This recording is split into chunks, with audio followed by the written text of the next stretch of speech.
Lululemon's new drop of daily essentials feels like a deep breath of fresh air. Breezily is a collection of drapey pants, shorts, and tanks designed to mix and match with your wardrobe as the weather warms up. It's all made in our lightweight, stretchy Swift fabric. Throw on these everyday staples after practice and bring an airy feel to your daily moves. Shop the Breezily collection now at lululemon.com.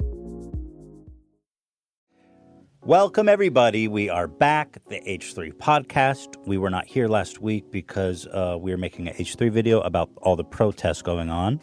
So we are back, and I'm very happy to be back.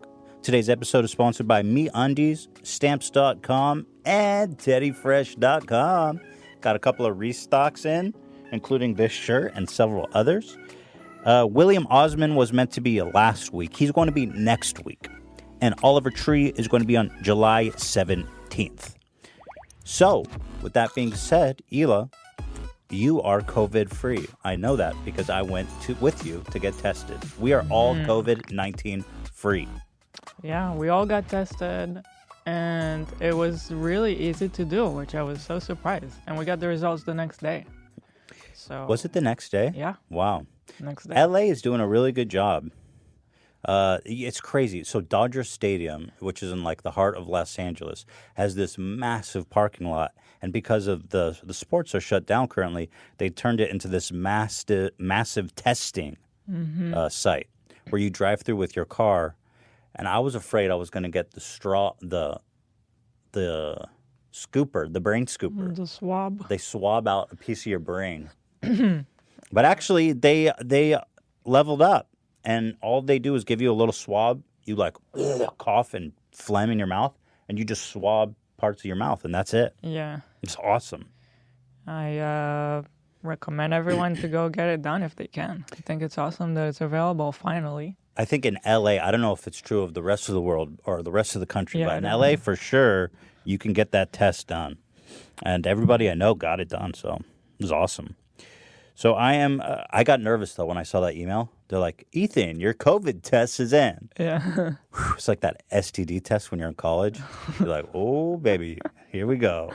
Did you do that? Yeah, I mean, you know, everybody gets STD tests, right? You ever got one? I don't even know. You might have. I Some shit. think I do. Wow, Hila, we got to get you tested. Oh, I think I would have noticed by now. Yeah, probably.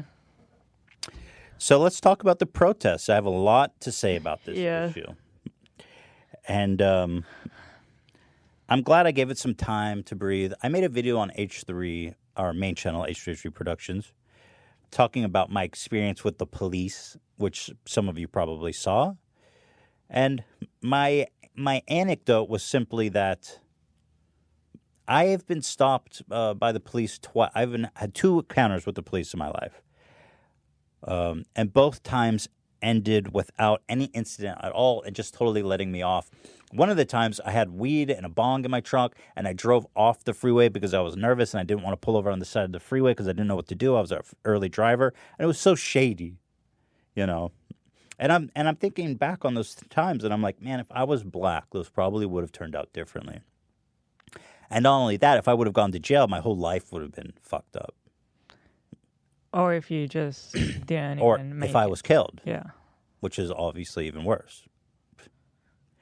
Which is what happened to George Floyd. Yeah. And this whole Black Lives Matter movement, I'm glad to see that it's actually gaining ground now, because previously it was even a controversial statement to say Black Lives Matter. It was like It was like radical. Yeah, it was radical for some reason. Right. But I think the experience that someone like me and us here in this office have, like coming from like white suburbs, it's hard to even honestly fully empathize with the experience of being black in America, you know. But I think it's starting to come into view for people. Just like, it's the whole system, right? From policing, police brutality, and the criminal justice system, where states have contracts from private prisons, and the states have to guarantee to keep the prisons full. It's mental. I don't know if you guys have seen the Netflix documentary 13th about the 13th Amendment. When slavery was abolished, the 13th Amendment, they added one exception for prisoners. All men are free except prisoners can be slaves. And ever since that amendment was passed, black people have been incarcerated, right? And painted as criminals. And it's a really extraordinary documentary. They show it. So upsetting to watch. Yeah, they make it very clear how people have used this. They've used all this different terminology to basically still say underlying messages of racism, like we're gonna fight these criminals, and then they criminalize black people for nothing. They're not criminals, you know. They'll portray them as criminals and put them in prison and make them seem scary, and then also the whole war on drugs. The underlying tone was black people. Yeah, going after black people. Right. And Mexicans, I guess, too. Yeah. Minorities in general. Minorities, yeah. But it showed, like, after the Civil War ended and the 13th Amendment was passed, it was really interesting because they showed how there was immediately propaganda to paint African Americans as violent criminals, as, like, rapists that would go after white women, which is ironic, they point out, because it was actually the white slave owners who were raping and victimizing black women. People since, you know, for 250 years. And afterwards, think about this, you know. You have to understand that it hasn't been that long. You know, like this country, there was about 250 years of slave trading, bringing Africans on a boat over to the Americas to be slaves. And then after the Civil War, there was like another 100 years of actual legal discrimination, Jim Crow laws, which is like you can't drink from the same fountains, you can't use the same hotels, you can't use the same bathrooms, this kind of shit. My dad was born in 1950. Those laws were still in the books in 1950. That's crazy. Yeah. It wasn't that long ago. So when you think about systemic racism, you go like, well, sure, there's nothing on the penal code that is racist, but think about this. 250 years of slavery, 100 years of Jim Crow laws, which is actual legal discrimination. And then that stuff ended in like 1960, the 1960s was when the civil rights movement was. So that was like 60 years ago now. So you have 350 years of oppression and 60 years. And people expect black people to have accumulated the same amount of wealth. And then another part, so this is another part of systemic racism that I think kind of shows the problem here. A large part of public schools are funded in large part by property taxes. So when you live in a middle class, upper middle class, or rich suburb, the schools are going to be much better funded because the property value is much higher. If you go to a poor neighborhood, they're getting way less funding simply by the way that property tax works. So to that end, you have more poverty, you have worse schools. That alone is proven to increase crime, lower education. So you have, in a way, this systemic racism because you have this people that were brought here, were enslaved and discriminated against for hundreds of years, and now people expect them to just they're at an incredible disadvantage. There's just no way about it. And then the system of oppression about, like, you know, the privatizing our jails, and then states guarantee to keep these jails full, and so they make laws like 3 strikes you're out, and the war on drugs. And what was the one? And so they're keeping the prisons full, and they're painting black people as criminals and thugs and drug users, and they're filling the prisons up with black prisoners. The stats on black prisoners is is astounding. It's astounding. 25% of all prisoners in the world are in America. Yeah, that stat is insane. And then what's the percentage of prisoners that are black? It's Dan. Can you look that up? I think it's like 40%. Even though, yeah, I think it's 40. Even though, Max looking it up. So black Americans make up 12% of the population and 40% of the prison population. And by the way, they statistically use drugs as much as white people, but they get arrested for it like 6 times more often. So Zach just looked it up. It's 37. 37%. That's way off. I mean, they commit crime at the same rate as white people. But the whole justice system is just so corrupt. I've been saying that for a long time. I mean, we need to empty these fucking jails. This is a travesty. This is a absolute human travesty that we have so many millions of people in our prison system right now for nonviolent offenses. And then not to mention what conditions they're in when they're in prison, and not to mention what happens when they get out. I always think about that moment when they get out, they have nothing, they have to readjust to whatever happened with society, like everything's different. They have no career. Got to start from zero. And it's actually worse than that because when you're a felon, or even if you have a criminal history, it's stacked against you because it's harder to get a job. You have to disclose that you have a criminal record. Mm-hmm. And you can't vote. And felons can't even vote. And the thing is, like, people think of prison as like rehabilitation centers. It's not. That's true in other countries. I think, technically speaking, you think of prison, it should be for rehabilitating. But actually, our prison system is so brutal, so overpopulated, so inhuman. It's not a rehabilitation center. It's just a slavery, right? And actually, they use this human resource that they have there to work. They do slave labor, and a lot of companies depend on this slave labor. They get paid like 8 cents an hour or something. You know what I mean? And then they charge them like $2 a minute for phone calls. So, anyway, to go back to the whole reason that we're here having these protests is that black people keep getting killed by police. The stat is that black people get killed by the police 2.5 times more than white people. Mm-hmm. The truth is the stats are fuzzy because this is shocking. Police aren't even required to report it.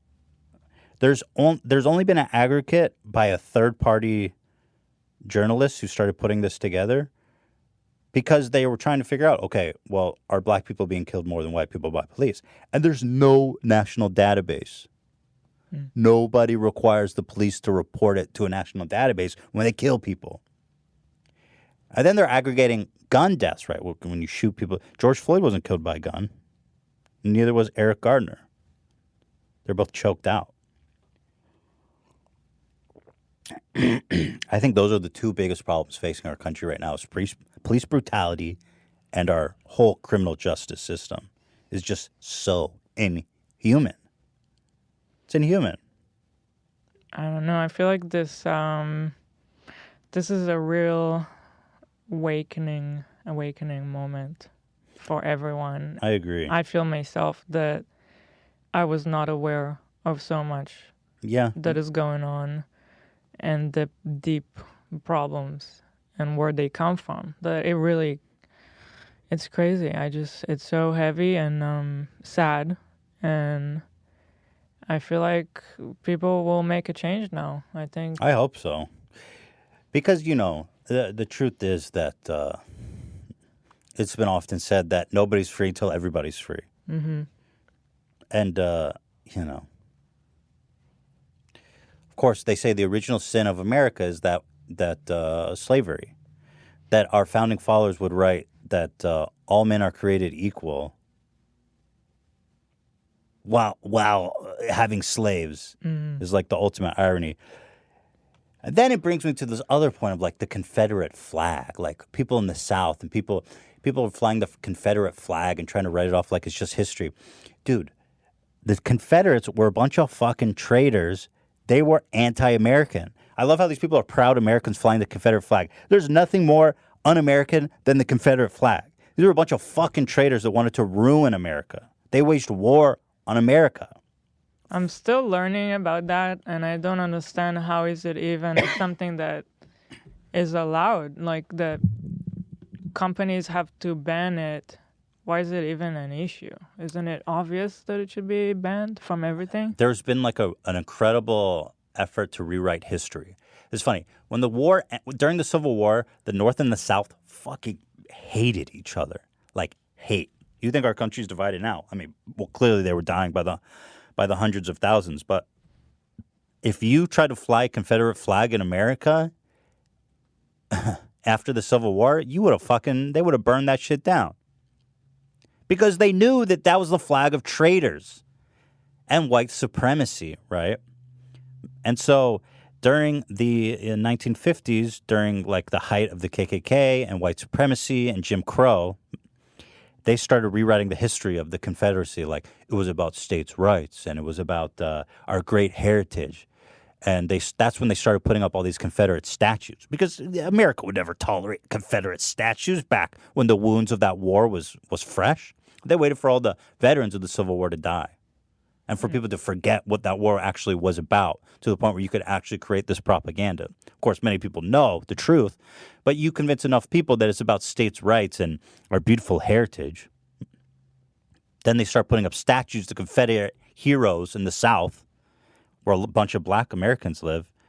And of course, what do you think a black American thinks when you fly a Confederate flag? That's the flag of white supremacy. That's not a flag for your heritage. You're an American. If you are identifying with the Confederacy, then you're identifying with fucking traitors that waged war on America. That's just I mean, you could feign ignorance, but I don't know. You can't fly a Nazi flag and just feign ignorance. I mean, the Confederacy was a country founded on white supremacy and slavery. They're awful people. You know? Just straight up. How is it not nationally banned? It's America. You could fly a Nazi flag too, you know? It's a freedom freedom of expression. That's what we believe in here. But I love when people say Abraham Lincoln was a Republican. The same people who go, Abraham Lincoln was a Republican. How can Republicans be racist? Are the same people that are flying Confederate flags. You understand that Abraham Lincoln fought and died fighting the Confederacy to free slaves. You can't have it both ways. Mm-hmm. It's crazy. It's just so stupid. So on the Confederate statue thing, those things absolutely should be taken down. Those guys are traitors, bro. And white supremacists. I've always thought if there's some historic, if it's worth to use something historic, put it in a museum. Sure, yeah. I don't know. Don't put it it's not yeah. Yeah. I mean, look, if you want, like, sure, there's a lot of great Americans from the South, but if they're known for being a Confederate general or someone who championed the Confederacy, that's not a good reason to honor them. Those are traitors and losers and white supremacists. That's just the fact. But anyway, I keep seeing shit coming. You know, I have to admit to, like,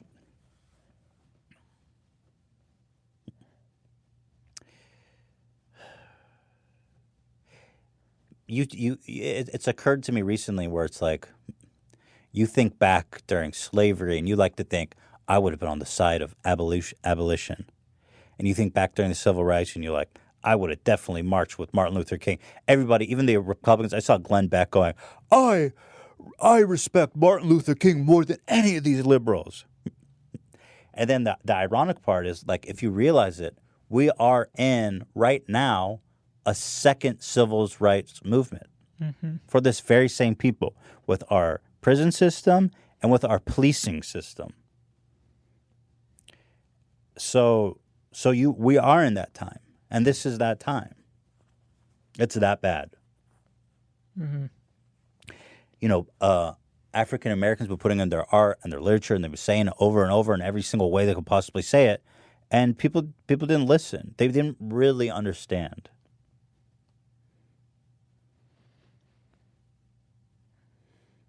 So there's some points here. Like whenever I see people saying all lives matter, this is a horrible thing to say, and I'll tell you why.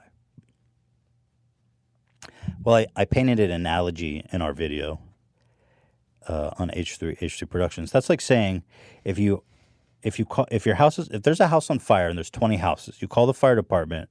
The fire department comes and they start squirting water in all 20 houses, and you go, "Why are you squirting water in all the houses? This house is on fire."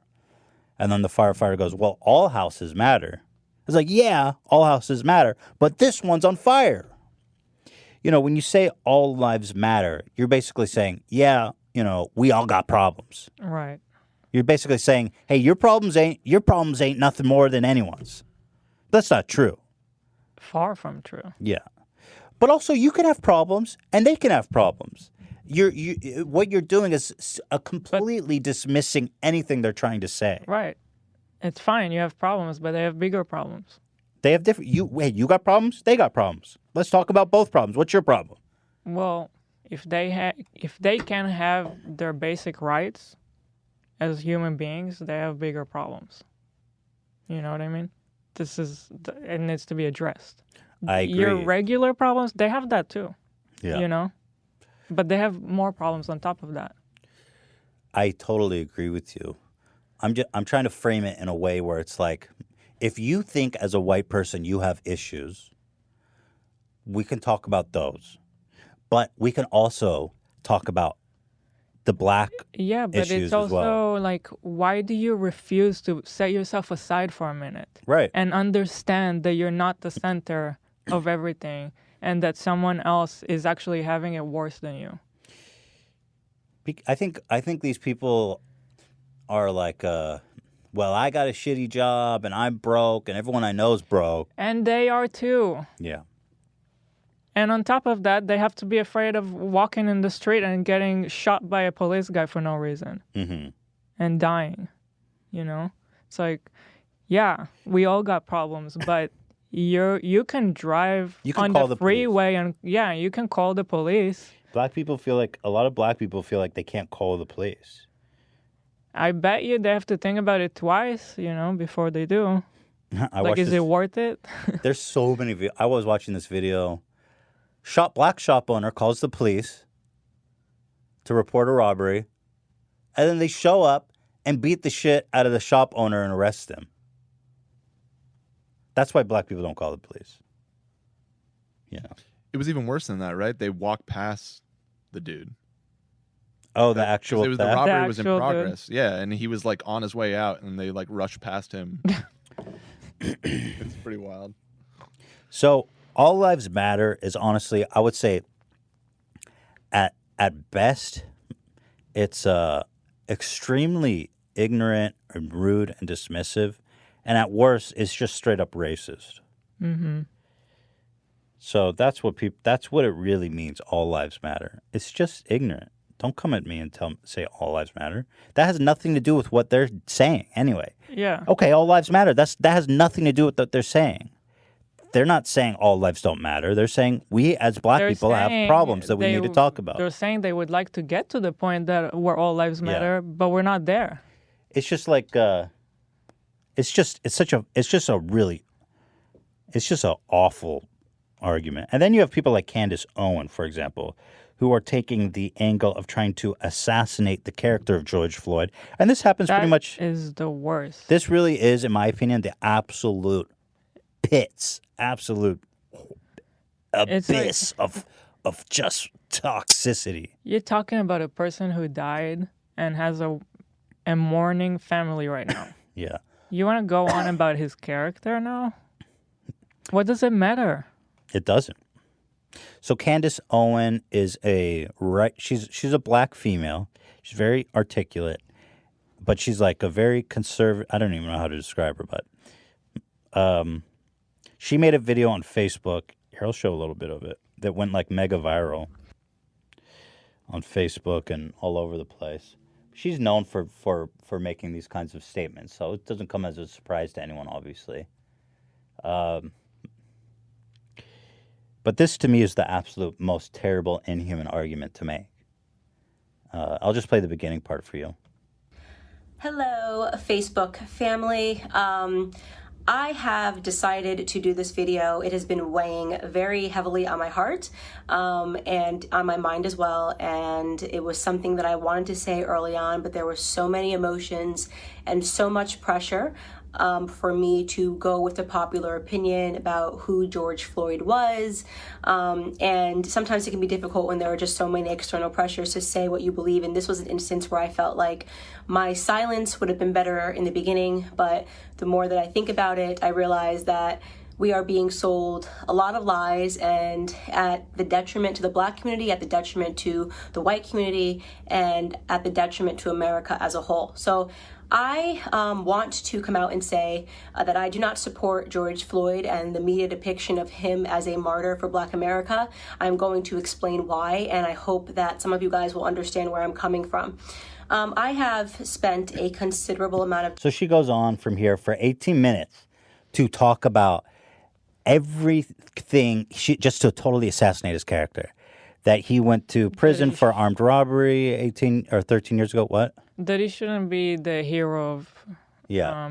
He's not a martyr, she says. Mm-hmm. But here's the thing. She goes on and on about all these terrible things he's done. But here's the thing. Nobody is saying he's a great... His character is not in question here. It does not matter. Yeah, his character... It could have been, you know... It could have been... It could have been anybody. It doesn't matter who it was. The fact of the matter is that a cop kneeled on his neck for 9 minutes straight until he literally died right there on the street in front of people. He wasn't resisting. He wasn't doing anything to warrant that. He barely even committed a crime. Mm-hmm. And it doesn't... Nobody's making him a martyr. That's like a straw man argument. Same as the All Lives Matter. Nobody's making that argument. Mm-hmm. So instead of actually addressing the issue of police brutality, she's destroying his character, assassinating his character to change the argument into, oh, don't make him a martyr. He was a bad guy. The police didn't know anything about him when they killed him. Actually, that's not true. The cop who murdered him worked with him. The guy who kneeled on his neck for 9 minutes worked with him at a nightclub. And they reportedly, they had beef because the cop was using excessive force on people. And George Floyd did not like him and was often telling him to ease up on people. So this cop knew George Floyd, has history with him, and then he comes and kills him when he's on duty. So it might change to first degree. First degree murder, if you ask me. And by the way, this cop that killed George Floyd has a long history of violent abuse and reports and yada, yada, yada, yada, yada. And guess what? This guy's he's just out there terrorizing the community, and he stays on the force. It reminds me a lot of how the church just shuffled around pedophiles. It's the same shit. Bad apple. They go, oh, it's just a couple of bad apples, so we'll just shuffle them around. Okay. Bad apples don't usually kill people, you know.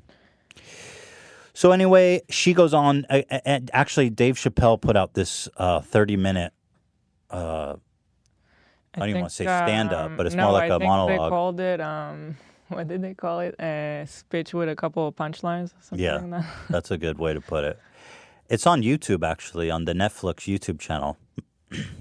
And he responds to Candace Owen by saying, we didn't choose him. The cops chose him and killed him, so he's the guy. Mm-hmm. It's got nothing to do with his character. It's just another deflection. You know. And then the other argument, so people are saying, let's defund the police. I got to say, I'm for it. Minneapolis, where this crime originally happened, the city council voted to defund the police. Now, what does it mean to defund the police? what that means is to move the budget around. The police budget is enormous. For example, here in Los Angeles, the proposed budget out of a $10 billion general fund, $3.1 billion is going to the LAPD. That's for Los Angeles. In how long of a time? 1 year. 1 year? Yeah, that's the yearly. That was proposed for next year, of course. Now because of all of the not anymore. Right, exactly. Things are shifting. So people are asking, and rightfully so, why do we keep investing and heavily in policing? We are militarizing the police. We are arming our police to the teeth. Why are we putting money here and not putting money in communities and schools and social services and housing for the poor? If you invest there, then you don't need the police. They're saying there's a better, different way to do this, and I have to agree with them. Yeah, I have to agree. Also, once you start to look into the origin of how the police started and how things have happened historically, like watching that 13 documentary, they show that the Democrats kept losing to Republicans because they weren't pushing the agenda of like hard on crime. Yeah. We gotta basically, you say hard on crime, underlying tone of it is that you're gonna go after black people. That's what it was. And the Republicans kept pushing for that, and they won. And then when Bill Clinton wanted to win, he had to do this whole policy of going really hard on police funding.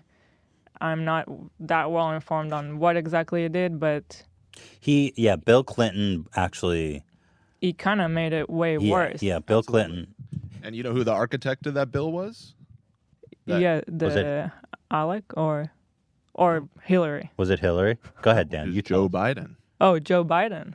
Joe Biden, our current nominee. I will say that, to Bill's credit, he has come out since then and said that was the greatest mistake of his presidency. And it's hard to, these guys are just playing this game, right? They're playing this political game.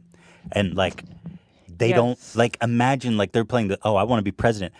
And then they don't think about, or maybe they do, maybe they're just that cynical and evil, but I think they're just playing their house of cards, right?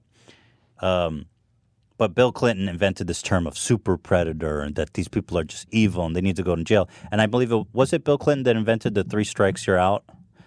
Well, he didn't invent it, but you're right that it was he implemented it. I don't know, but I think so. Yes, exactly. The 3 strikes is for any crime, no matter how small. On the 3rd one, you get locked up for a long time, or life. I don't even remember. But extremely punitive. Anyway, I think the reason I brought it up is because they show in that documentary how much the police was really a way of going after black people after slavery was ended, because they still couldn't just be okay with black people being free. And so they wanted to go after them for crime and for being criminals, even though they weren't. But so the police is consistently being heavily funded in those ways to go for those reasons after black people, for being, I don't know, it's just been racist in the beginning, and now this is the result. So it was like they were saying that the police establishment is deeply white supremacist from the onset. Like in the South, their economy was heavily reliant on slavery. And so when slavery was abolished, they took a major hit economically. And then as a way to kind of trying to bring back the black people into the fold of slave labor, they were arresting them for minor crimes, and they were making laws to target them, and so that they could just keep them in perpetual state of being prisoners, so they could use them as slave labor. But the question of defund the police is, why do we continue to increase? It goes back to that great adage, right? It's like an ounce of prevention is better than a pound of. Go ahead, Dan. Correct me quickly. I don't know where you're going. An ounce of prevention is better than a pound of fixing it. I feel like George Bush right now. If I get fooled, don't fool me twice, can't fool me again. Won't get fooled again. Look, we're past the 30-minute mark, just to give you a heads up. It's an ounce of prevention is worth a pound of cure. There you go. Who said that? Zachary. Very wise. I just Googled it. Who said that? I bet you was a slave owner. Benjamin Franklin? I'm not saying. If he's just I think it was a founding father who owned slaves. unattributed. Oh, it's unattributed? Okay. But that in principle is what this is, right? It's like we keep attacking the symptom, which is like, let's say, crime and poverty. And, well, really, you just want to get people in jail. So we're investing in the police. But we're not addressing the actual cause, which is that we have poor people, poor neighborhoods, bad schooling, bad social services, no support for the mentally ill, shitty schools, shitty housing options for the homeless. It's like, instead of supporting, it's just not humane. We have to support our community, but instead we're investing in the police that are punishing them. So instead of uplifting them, the same money that could uplift them is going to money to punish and police them. It's crazy. I'm not saying get rid of the police entirely. You keep a force that's dedicated to violent crimes, shootings, violent crimes, et cetera, et cetera. That's where the police should be. That's what they should be doing. But if you get a call about someone who's doing drugs or making lots of noise or a nonviolent offense or yada, yada, yada, you don't need armed police stormtroopers showing up ready with their finger on the trigger. That's how George Floyd and Eric Garner were killed. Dudes who were doing nothing. And so that in principle is what defund the police means. And I actually fully support it. I think it's so important that we change the system. John Oliver on the last episode also pointed out how there's just too much that is being put under the police umbrella. Like they just have to take care of everything and everyone. Yeah. They're not even equipped for it. They don't even know how. Yeah, he showed a speech from a police chief. I forget what city and who said it, but he's like, "Look, frankly, you guys, the police are doing way too much. Mm-hmm. They're just doing way too much.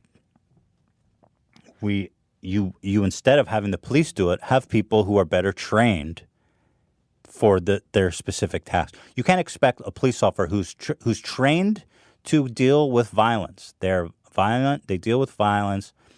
And they take on risks, and they're trained for that.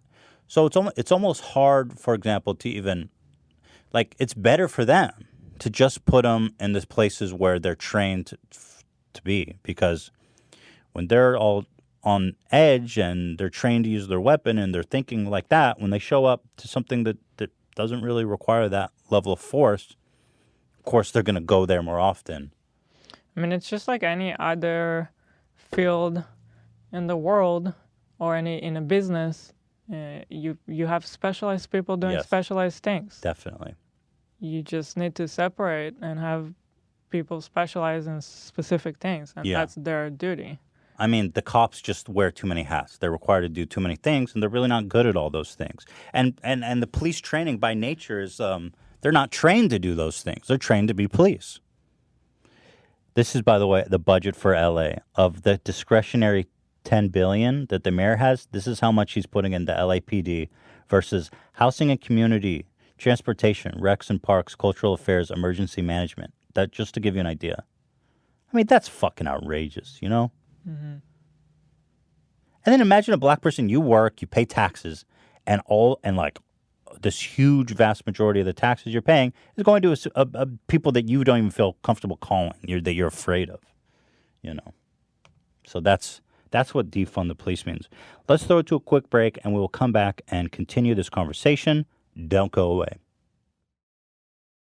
Thank you to MeUndies for sponsoring us, makers of the most luscious, beautiful, soft underwear in the game, made of micro-modal, which is just about 1 billion times softer than cotton. I think they have measured that scientifically. And nice, beautiful, soft underwear makes a great gift for Father's Day, Hila. I'm going to be celebrating Father's Day this year. Right. Some MeUndies sounds good. My first pair of MeUndies I put on, honestly, was like a cloud around my genitals. And I got to tell you, I usually just wear this normal cotton. It's rough. Sometimes it rubs on the tip of your penis, and sometimes it just doesn't feel that good, to be honest. But the MeUndies is soft. It's breathable. You know, it's just everything right. It doesn't ride up. It doesn't give you a wedgie. It's just everything right about underwear. So, MeUndies. MeUndies has the brilliant thing called Undies membership, where every month the softest undies ever appear at your door. The convenience factor is clutch, and you never have to leave your house. Oh, and get this. You get site-wide savings, early access, and free shipping. It's pure joy. Because when undies greet you in your mailbox, June gloom is doomed. MeUndies is made from micromodal and an irresistibly soft, sustainable fabric that encases your nether regions in cloud-like comfort. It's magically made from trees and other reasons to give them a hug. They have sizes ranging from extra small to 4XL. Dude, I'm like 2XL these days, bro. I'm trying hard, though. But the good news is I have 2 more sizes to grow into. MeUndies has a great offer for our listeners. If you're a first-time purchaser of MeUndies, you get 15% off and free shipping. So you got to give this a try. If you're just out there wearing ordinary underwear, you don't know what you're missing out with MeUndies. Super soft. And they have a 100% satisfaction guaranteed. So if you don't like it, boom, you get your money back. No risk. No reason not to try it. So get 50% off your first order, free shipping, and 100% satisfaction guaranteed by going to MeUndies.com/H3. That's MeUndies.com/H3. For all of our sake, we need to be avoiding crowds right now any way we can. But what if you need to go to the post office? What if you need to send a package out, letters, packages, whatever? Well, don't worry, because Stamps.com is here to help.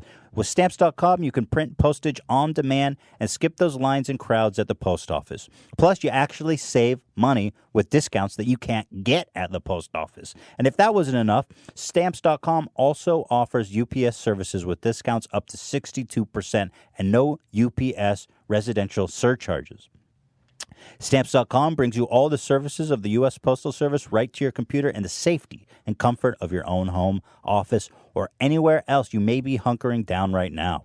Whether you're a small business sending invoices or an online seller shipping out products, or you're just working from home and need to mail stuff, Stamps.com can handle it all with ease. Simply use your computer to print official U.S. postage 24/7 for any letter, any package, any class of mail, anywhere you want to send it.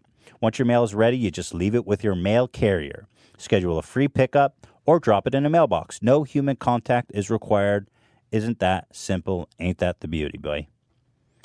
Like I said, at Stamps.com, you get great discounts too. 5 cents off every first class stamp and up to 62% off of shipping rates. So Stamps.com is a no-brainer, especially now, saving you time and money and keeping you safe in these crazy times. Right now, for our listeners, we got a special offer that includes a 4-week trial plus free postage and a digital scale without any long-term commitment. Go to Stamps.com, click on the microphone at the top of the homepage, and type H3. That's Stamps.com, and enter H3. Stay safe, my friends. So we are back. Welcome back. Then when you get really deep in the hole of weird counter arguments, you've got QAnon. Who try to untangle this one, Hila. Oh yeah, this is my shit right here. So we've got we've got like 6, 7, 8, 10 question marks, 4 circles, 20 arrows. Now here is their theory, and you can draw your conclusion from this. Why do we see lines on the dark pavement but do not on the light pavement? Oh, so here's a line. I feel like the answer lies within the question. Why do we see lines on the dark but not on the light? Oh. Because it's easier to see on the dark. But Hila, you would think that, but why don't you see a line here? There's a line. It actually looks like the line is like I kind of do see the right line. here, right? Wait, no, which one are you talking about? So this is apparently the same frame. Here's the line. Which line? These lines. This line. Yeah. Well, in this picture, it's too close. Yeah, it's too close. I think the line is right here. Yeah. So I don't know why he's circling right here. No, they're talking about that line that is next to his head, I think. This line is next to his head. Yeah. With the and I seven think that arrows. I do see it. Where's his? You can't see his head in this one. Where did the line go? That's the point. Hila, go ahead. Unpack it for me. This line right here. Yeah. I feel like I do see like a slight. You see the line. There you go. Wow. Is this so a joke? I can't tell if Disorient- it's a joke. Probably a Dan says joke. it's real. Oh, unfortunately, it is very real. Oh. Is this the same street? Did the police car move? Why are the lines different? Why are the lines different? Why are the lines different? Are not different. That's what you think, but how do you know? Where did the lines go, Hila? They didn't go. Here, hold on. No white line on the black pavement. Visible white line. Where is the white line? Now, I love that they make all this hysteria over the white line, but I still don't understand what's the implication or even the point of this conspiracy. You know what I mean? Like, okay. There's no conclusion. We have it on video. What does it mean? What does the white line mean? There's something else That going it's on here. somehow fake. Do you understand? Okay, to fake this video, you would need, there was like a ton of people gathered around. So you would need a bunch of actors. You would need a closed set. You need to close off the street Crisis so that actors. pedestrians walking by weren't able to capture this fake event. You would need the police to not. But how did you? So then the police are on it because he obviously murdered George Floyd. So you need these police to take the fall and not say it's fake. It's like, Oh, I think I could be wrong, but I think that he in QAnon world, he didn't actually die. They faked his death. He's still alive. George Floyd. but the guy knealed on his neck for 9 minutes. Yeah, but he was, as a stunt. Still alive. It's like a movie. So everybody's in on it. Everybody's in on it. Wow, that is an impressive conspiracy.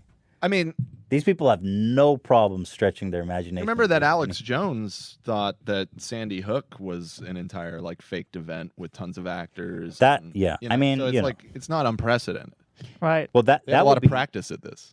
Sandy Right. Hook would be way harder to coordinate than this. This is small potatoes compared to that. Right. Exactly.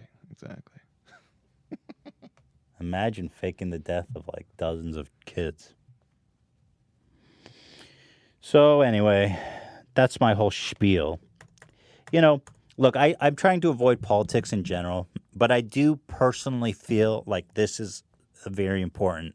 This is a defining issue of our time. And I don't want to, I feel like it'd be a little bit cowardly of me to just not speak up on something like this because I know it's going to upset people. I feel like in this case, this is different.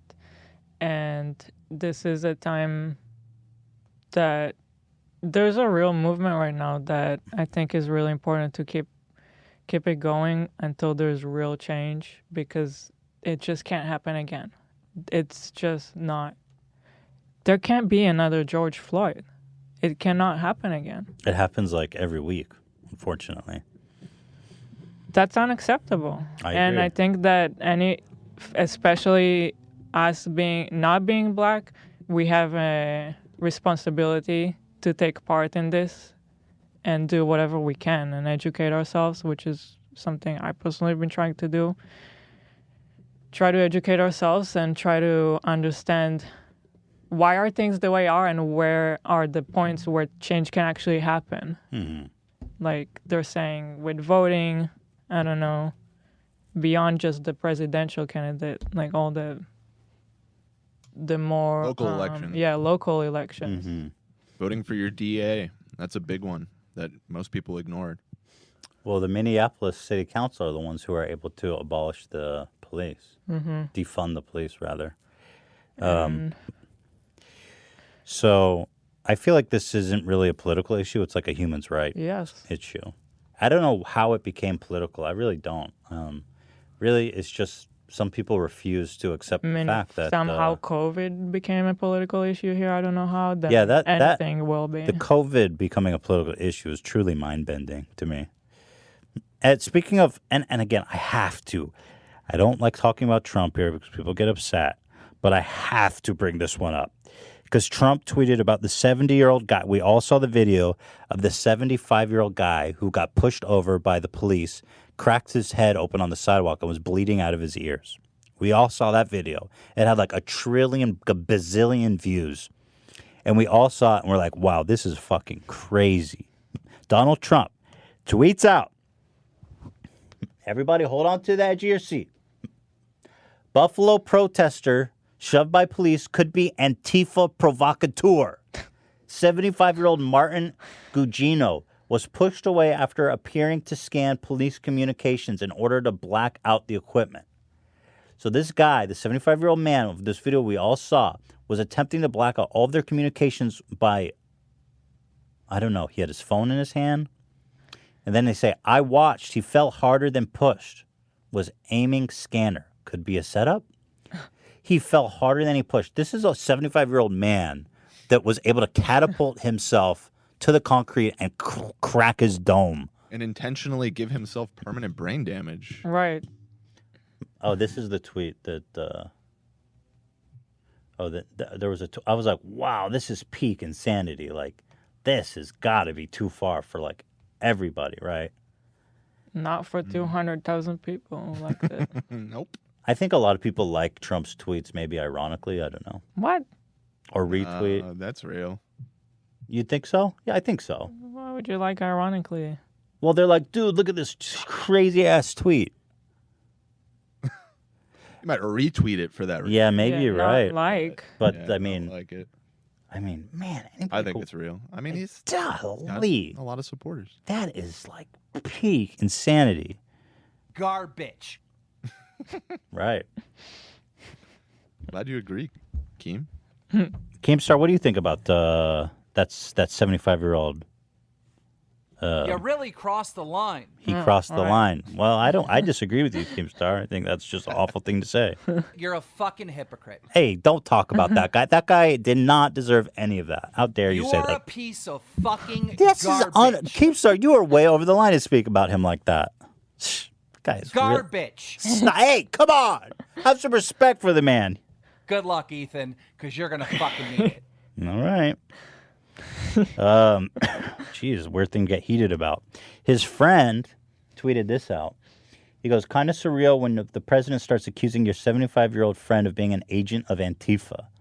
My friend's George Gugino is an old man with cancer who is now in the hospital with brain damage after being pushed to the ground by a police officer he was trying to talk to.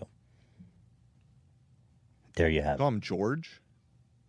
Oh, Martin I don't Gugino. know where George came from. Did I say George? That's what Zach said. Yeah, you said George. I'm not sure. Gugino. Martin Gugino. That video was kind of traumatizing. I can't watch it. I watched it already so many times because it was all over the news and everything, and I can't. But it's I like, don't know. so that was like one of the most horrible things I've seen. And then Trump, why would you Call him subject this guy? a provocateur. Yeah, why would you? Do you know what's the consequence, though? Because you have all these crazy QAnon people and all these wild conspiracy theorists who are now going to pick that up and target this poor guy and his family. It's just crazy. It's fucking crazy. Oh, and then the NYPD makes a statement. But because they're upset about all the shit they're getting from protesters. And here's a little excerpt from their meeting. New York police boss Mike O'Meara went off on the media today. By someone in Minneapolis. It's still got a shine on it. By the way, they killed Eric Gardner And so do at theirs. NYPD. So do theirs. Stop treating us like animals and thugs. And start treating us with some respect. Isn't that what black people say? You treat them like forever? How can you You be take it for a week and you're so- out there crying like a little bitch? How can you be so not self-aware? Because the police, they don't get shit. They don't take shit. They give shit. Listen to this little fucking baby. He thinks he's in a movie or something. And so do theirs. So do theirs. We still got shine on our badge, damn it. Who talks like that? We ain't never killed nobody here in New York City. This guy's like a caricature. I know. How is this real? It's so crazy. I love Stop the New treating York us like accent. animals and thugs, and start treating us with some respect. Oh, fuck you. How about you take shit for 1 week and not fall apart like a little baby? My badge still got shine on it. Okay, Scorsese. That's what we're here today to say. We've been left out of the conversation. We've been vilified. Maybe it's not your time to talk. Maybe it's your time to listen. Right. Maybe you get to talk. You've been talking for decades. Maybe just shut the fuck up and actually listen to what people are saying. I mean, this kind of just proves the whole point of the movement. It's like falling on deaf ears, hostile ears. Disgusting. It's disgusting. Trying to make us embarrassed of our profession. 375 million interactions. So wait, did you Overwhelmingly. watch the George Floyd video? Like, Yeah, do you have are anything you to say not about that? embarrassed? Well, no, he says, oh, that happened in Minneapolis. My badge still got shine on it. But obviously, the NYPD happened killed in New York, Eric. too. Yeah, of course. It's been happening everywhere. Yeah. Overwhelmingly positive. Nobody talks about all the police officers that were killed in the last week in the United States of America, and there were a number of them. Yeah, well, police officers have an expectation that it's a dangerous job that they signed up for. It's tragic whenever an officer loses its life, but black people are not expecting to be murdered by the police. Like that's not something that's expected to happen. I mean, it's a very bad comparison to say, well, police are murdered in the line of duty, which is a dangerous job that we all signed up for, and is expected to happen in the course of our duty. You know, to some of us, as tragic as it may be, that's what makes you a hero, right? You want to be a hero. You want to be a hero. He wants to be treated like a hero. But George Floyd was murdered. Yes. And this is why we're all here talking. It's got nothing to do with cops This dying. has nothing in the to line do of with duty. any of that. But sometimes No one is saying that every single one of these people in this group are evil. You know what I mean? I feel like it's such a... a lot of people are saying that. There's a big movement right now. I see it everywhere. It's all cops are bastards. ACAB. So there are a lot of people saying all cops are bastards. And I think what they mean is that look at what happened to George Floyd. You have one guy killing a dude and 3 guys sitting there protecting him. Right? So it's the whole, it's the fraternity, it's the cultiness, it's the whole system, it's the whole thing of the police apparatus. That is a problem. Yeah. Yeah. And I mean, this kind of proves their point. Look how defensive these And guys also are. All standing in solidarity. Like the guy, the 75-year-old, when the cop was punished, then they all decided to resign, whatever that means. They didn't really resign. 2 cops got arrested for shoving that 75-year-old man over. And all of the other cops, like 60-something of them, resigned in protest in support of the 2 cops. Did they get arrested? Yeah, they got charged for assault. Oh, okay. I hadn't heard that. Yeah, the 2 officers got charged for assault. Well, and then the officers, one point that I do know is that they didn't actually resign from being police officers. Right. They just resigned from the task force. Oh, yeah, that were a still part get. of. They're still getting paid, by the way. Yeah, when I saw that, I was like, it'd be nice to have a job where I can just resign from shit that I don't feel like doing anymore. Right. Ethan, I resigned from doing the highlights, actually. Highlight channel. I'm just I'm resigning. like, damn, I got to hire someone else now? Yeah. But you still have to pay me for everything else. By the way, I noticed how all of them are wearing masks, but just this one guy's like, I'm not going to fucking wear a mask. He ain't a pussy. I'm not going to wear a mask. Maybe he was also speaking or something. I don't know. Yeah, that's probably true. We don't condone Minneapolis.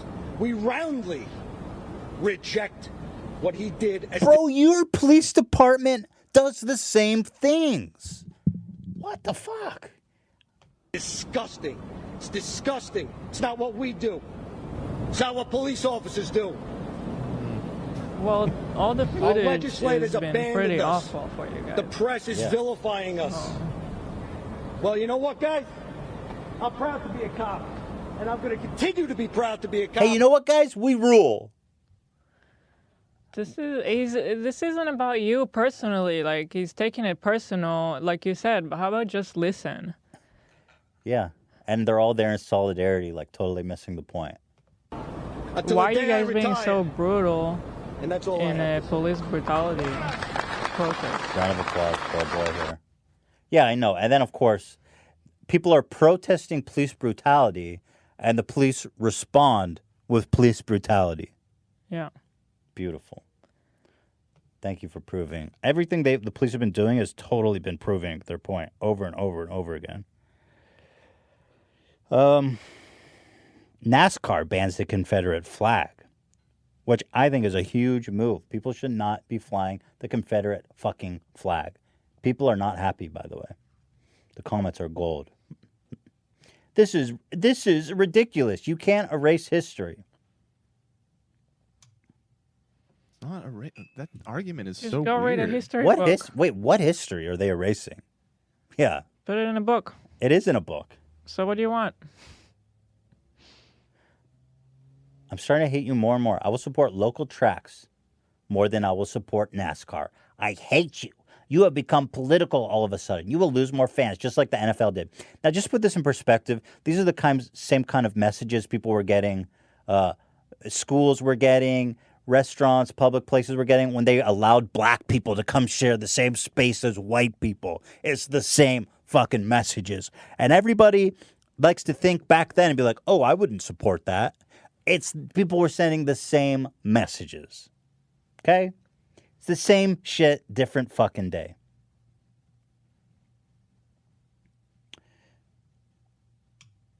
Let's see. Pretty soon we will all have radios in the car playing rap music. Okay? Interesting. Sounds good to me. Isn't it already? Oh, here we go. All it's ever meant is heritage. My southern roots run deep. I'm proud of that, and I always will be. You shouldn't be. You're southern, bro. These are guys. These are traitors to America.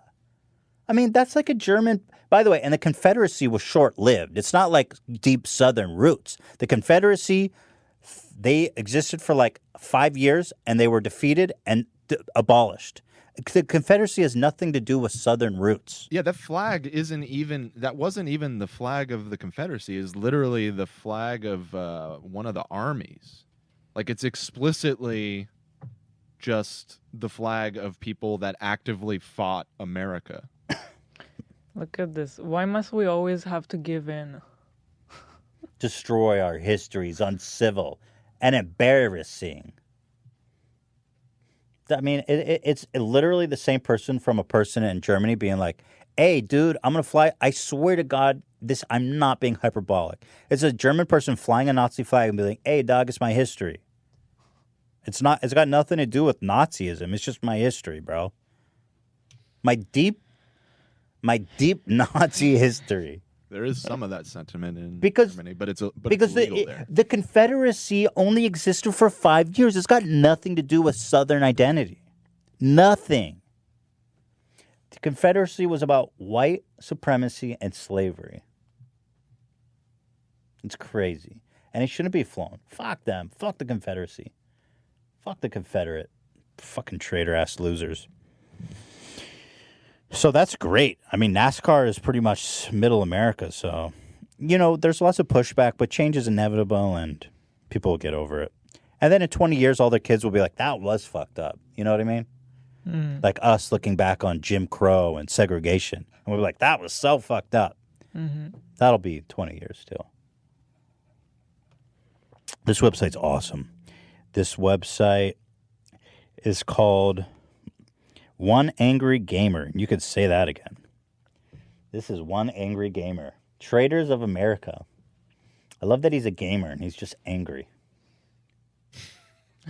He's got a list of traitors to America, which is very comprehensive. Adidas, for example, let's see what they did. Oh, wow. It's a very comprehensive website. So Adidas tweeted out... Just this one tweet? Together is how we move forward. Together is how we make change. So this was their traitorous tweet. So it just takes looks one like it was tweet to just be a supporting traitor? something Nike tweeted. Yeah, Wasn't so even- Nike must be really in the shitter. Yeah. Let's all be part of the same change, Nike says. It's a Black Lives Matter thing, I think. So these are traitors to America. Amazon's a double traitor. Ooh, that sounds bad. Amazon donates $10 million to organizations supporting justice and equity. Traitors. Adult Swim. Traitors. We stand with our black colleagues. Black Lives Matter. So standing with black colleagues is a traitor to America. A traitor to white America, which is what it means, which is what the Confederacy was all about. So these are all companies that are traitors. Man, if you're not on this list, you should be wondering why you're not on this list. Basically, you should be on this list. But Yeah. You should be worried. Let's see, celebrities. Andrew Yang, God bless you. Glad to see. What did he do? Traitor. I like how it just takes one It's tweet. so referenced. I mean, this is a really good He's very thorough. website. Yeah. Cite Black sources. Lives Matter. May our grief lead us to change. Traitor. You fucking traitor. Let's see here. There's so many. I just saw Andy Millen. on this. Oh, what did he do? I don't know. I just saw his name. What did that traitor do? Wait. Anita Sarkeesian destroyed the entire gaming industry. Do you see that? I'll click that in a sec. Andy said, after having a tweet that blew up worldwide and seeing the Trash Anonymous racists in the comments made me a little jaded. I'll do a charity Twitch stream for Minnesota Freedom Fund because I think it's the right thing to do and more effective than a Twitter post with my feelings. You traitor. You. Traitor to white America. Yeah, I just love that. Destroyed the entire gaming industry. Yeah, the entire gaming. There are no video games anymore. Wait, you're I still don't know if you guys gaming, yeah. realize, but there isn't video games. Let's see what she did. Over. I love that people get their own titles, too. It's awesome. This website's really cool. Right now, we are seeing so many folks generously give, however much they can, to help the people and organizations doing more important work. Today, I gave to two very different... Okay, yada, yada, yada. Who cares? But you're a traitor. How dare you? Ariana Grande wore a micro skirt to a funeral. I love how conservative he is. What did she wear, by the way? Can you pull up whatever she wore to a funeral? She she tweeted about Black Lives Matter, so obviously she's a traitor. Yeah. This website's so fun, and I love how it's just so well sourced. Britney Isn't Spears. that Aretha Franklin's tweet? funeral, we Not think, that well, sorry. based off of No, but they have the proof. They have the receipts of every Yeah, but traitor. it's just one tweet. It's awesome though. Like it's so easy to reference. Chris Raygun is an insincere traitor. What? What? Interesting. So is he not a traitor? Lol, I love Twitter. Oh, One Angry Gamer has a Twitter account. He said we've updated the list. Why is that insincere? Oh, because he doesn't love Twitter? Okay. Critical. Sorry. Well, I'm glad to see Critical on the list. Congratulations. Former world's best slap fight. Did you find the skirt? Yeah, I said it was Aretha Franklin's funeral. It's Wait, that doesn't look that bad. A micro skirt? Bill Clinton is copping a look, isn't he? Oh yeah. Dude, Bill. Such a horn dog. Billy boy. Old Billy boy. But you know, black people generally really like the Clintons. Isn't that true? They really like Bill Clinton, despite the fact that he was like hard on crime and. Well, yeah. I mean, it's a complicated history. A lot of, I mean, yeah, it was very complicated, and even black people He's a Southerner. didn't really realize what they were voting for, and they were voting. I don't want to speak out of turn. I don't understand the complexion of that. I know. I mean, I'm just all of my research is basically watching the 13th documentary, but it was very informative. Game Grumps are traitors. H3H3 disgraced. Now it's just a disgrace. Disgraced. Does that worse? Is that worse or better than traitor? Well, I think it's interesting because it's not instead of traitor, it's instead of your occupation. You see how everybody else, it's like what they do. I'm just. Oh, You're I just see. disgraced. That's my That- occupation. That's your title. Interesting. Black Lives Matter. This was when I became a traitor. Well, I'm glad I'm on this list. I think I took too long to get on it, to be honest. I think it was a problem that I only now am on this list. So I'm glad to be on it. I'm glad to be a traitor to America. Justin Bieber, congratulations. KSI is a traitor. Beat the snot out of Logan Paul. Wait, that sounds like a good thing. Well, again, that's his. That's just his title. That's what he's known for. He's a traitor, though. He's not a YouTuber. He's mainly known for beating up Logan Paul. But you get the idea. You can really dig in here. It's fantastic. It really is. So shout out to One Angry Gamer, which is true to name. The Beatles. How are you going to call the Beatles traitors? They're not even Americans. Black Lives Matter. The Beatles didn't have anything to do with this. I mean, half of them are dead. Yeah. How are you going to post? How you going to play him like that? How dare you? Split up for 50 years. I mean, Jesus. Yeah. Come on, dude. Show some respect. Spread the anger. That's what he says when he's promoting his socials. Cool. Let's not. Love it. Love, love, love. And then, of course, finally, the celebrities wouldn't be much without embarrassing themselves and making another collaborative video apologizing for white privilege. Now, Love it. you have Love to. it. You after the last time this happened with Imagine, you would think that people would be wiser because they all did that Imagine thing by Gal Gadot, and everybody got clowned on so hard. And so they says, you know what we should do? Let's all collab and make a video about our white privilege. You know that Imagine thing? Yeah. Yeah, from our perspective, everybody clowned on them, but I'm pretty sure in like normie Facebook world, that was a hit. A hit? Yeah. Really? I mean, like you said, why would they do something like that again if it was all negative reaction? What? I thought. See yeah. When you're not on Facebook, you kind of. Facebook cultural is just divide such a right cesspool, man. I mean, there's two types of people in the world: people on Facebook and people not. This day and age. And then there's the people on Twitter. It's a whole other thing. I'm on Twitter, unfortunately. You're right. I know, I am too. Twitter is just a place to come feel bad. Yeah. I've been feeling really bad since all this happened. You've been on your phone like every minute that I see you, basically. You're on your There's a lot phone. going on. You have to. You're on your put it phone. away. How could you even criticize me for that? not. You're always on your phone. Well, if I am, it's like work. I'm talking to Me too. I'm doing important shit. What do you think I'm doing? Twitter. Twitter is part of my work. Changing the world, baby. Every Post at a retweet, time. every time I retweet police brutality, I change the world. Don't you understand the importance of my work? I also donated $10,000 just so everybody doesn't clown on me. Thank you. You're right. I should have said we. I don't know why I said I. Well, I was the one taking heat for making the tweet. Were you trying to donation shame Hila right there? Yeah, No, I was trying to not give her any credit. Different. Yeah. That's a different accusation. both. We Yes, donated to all of the $10,000. Thank you. Yes, we did. I do that sometimes, Hila, and I should say we instead of I. It's just rude, Ethan. Where are your Manners? parents? I guess? agree. No, Did they teach you? My parents, they obviously didn't teach me anything. Just a quick aside, are you wearing the necklace from Titanic? Yes. Okay. Yeah, I was thinking that too. Is it actually like a replica of that? Yeah. Let's say. What's it called? The Heart of the Ocean? Is that what it's called? Thanks. I don't know. And how much was that? Was it 100 million?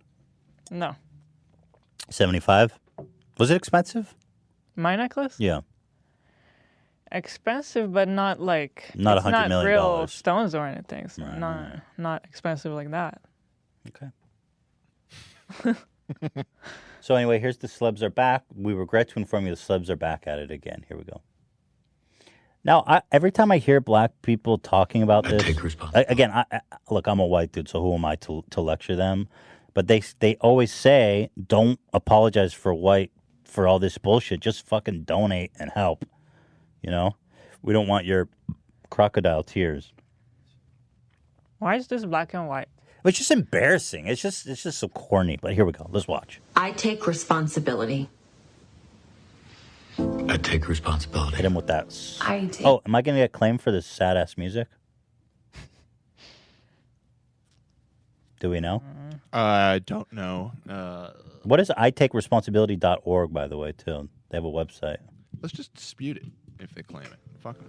Responsibility. I take responsibility for being a white devil. For every time it was easier to ignore than to call it out for what it was. Every not so funny joke. Every unfair stereotype. Every blatant injustice, no matter how big or small. Every time I remained silent. Every time I explained away police brutality. Or turned a blind eye. I take responsibility. Black people are being slaughtered in the streets, killed in their own homes. These are slaughtered in the... I saw people saying, like, it's kind of slaughtered in the streets. brothers and sisters. Our friends, our family. We are done watching them die. We are no longer bystanders. We will not be idle. Enough is enough. I will no longer allow an unchecked moment. I will no longer allow racist, hurtful words, jokes, stereotypes, no matter how big or small. The implication is that they've been doing that, allowing racist jokes and stuff. I understand. I take responsibility.org. I understand where they're coming from, and I think that at least they're trying to do something nice. Okay, I feel that. And well, I think they're saying it like that because they're speaking for all white of people. us didn't really understand what was happening. They speak for all white people. I take responsibility.org is for white people to come sign up and pledge to never let another racist joke slide. I will not turn a blind eye. Going for a jog should not be a death sentence. Sleeping in your own home should not be a death sentence. Playing video games with your nephew should not be a death sentence. Shopping in a store should not be a death sentence. Business as usual should not be life-threatening. I stand against hate. I stand against hate. I stand against hate. I stand against hate. I will stand against You hate stand against in hate? love. I do. I will make my presence known. And killer cops must be prosecuted. They are murderers. We can turn the tide. It is time to take responsibility. Call out hate. Step up and take action. So I saw some black people saying it's like the white savior thing, where it's like all the white people come in and then they save the day. But it's like a black people's movement. You should let them take the lead. Why is this so cringy? Can you unpack this? I think it's the black and white, the music, and some of them try to talk like they're too dramatic. Acting almost. Yeah, they're delivering a line. Like some of them talked like themselves, and those people were okay. But it's the ones who are like black people are being butchered in the streets. They do the Matthew McConaughey voice. Yeah, right. Aaron Paul in particular was he was really kinda hamming like it the up most there. He was auditioning. Chill. Yeah. Let's get some howdies going. But which one's worse? Imagine by Gal Gadot or this? How do they Gal compare? Gadot's is worse. Gal Gadot was not black and white. This one, I mean, their intentions is good, obviously. It's just a little corny. The Gal Gadot one was just weird and crazy. That one was just bizarre. That one was just wrong. It feels a bit that it's a bit odd that they didn't say racism at any point. Why did they say? No, they didn't. They just talked about hate. Talk about hate, exactly. I find that weird. It's like, I guess those are somewhat interchangeable, but... Is Ian here, by the way? Did he arrive? He is. Oh. He is, actually. Ian, how are you? Am I on? Yes. Hello. I'm doing as good as I could. Ian sleptwalked and kicked a wall or some shit. What happened to you? Yeah, I have a sleepwalking problem, and normally it's pretty relaxed. I wake up with pants on that I didn't fall asleep wearing, or I'm hugging my bookshelf or something. Oh my god. That's normal, but I went to another level last night, and I punched a hole in the wall, and I fractured my foot. Wow. Wow. Yeah. How's your hand? It's all right. I mean, it's all bandaged up right now. It's okay. I luckily I didn't hit a stud in the wall.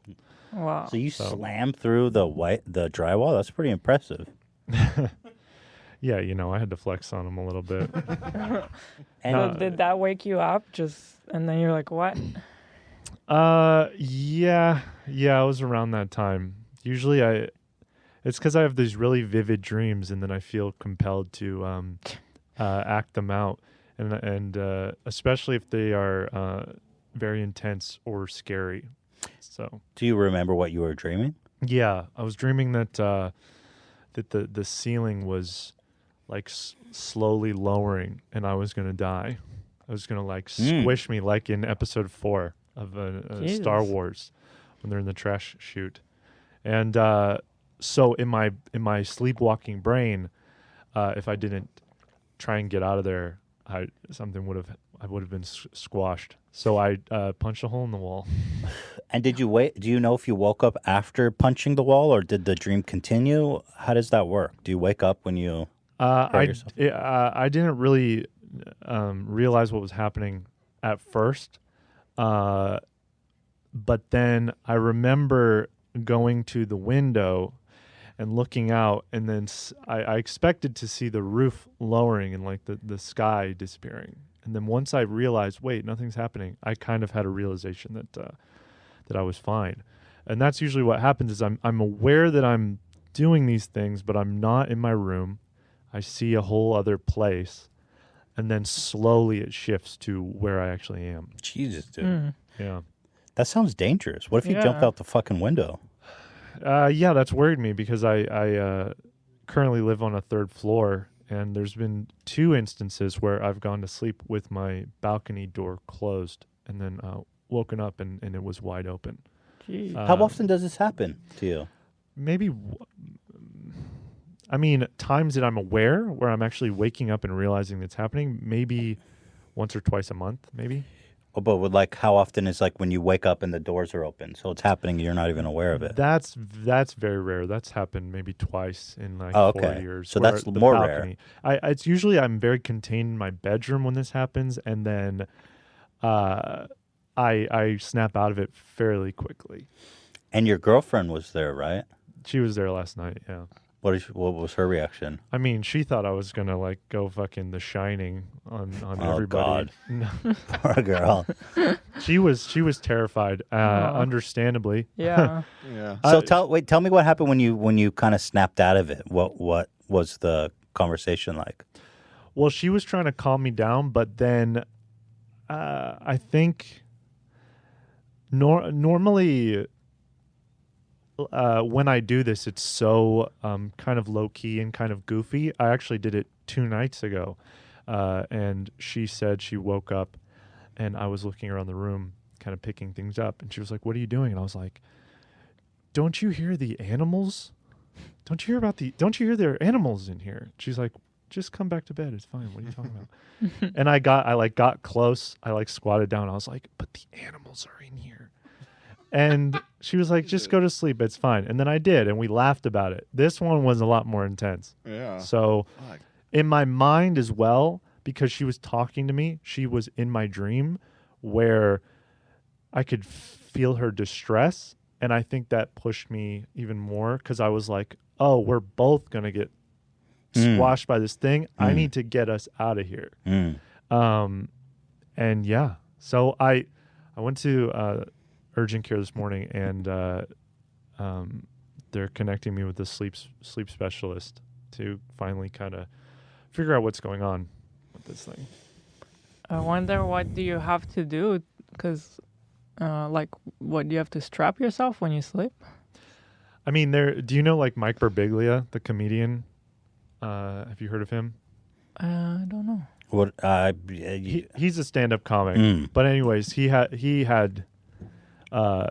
has really bad sleepwalking to where he threw himself out of a 2nd-story window at a Hilton once. He just smashed through the glass and woke up on the lawn. and they had to take him to the hospital. Oh my God.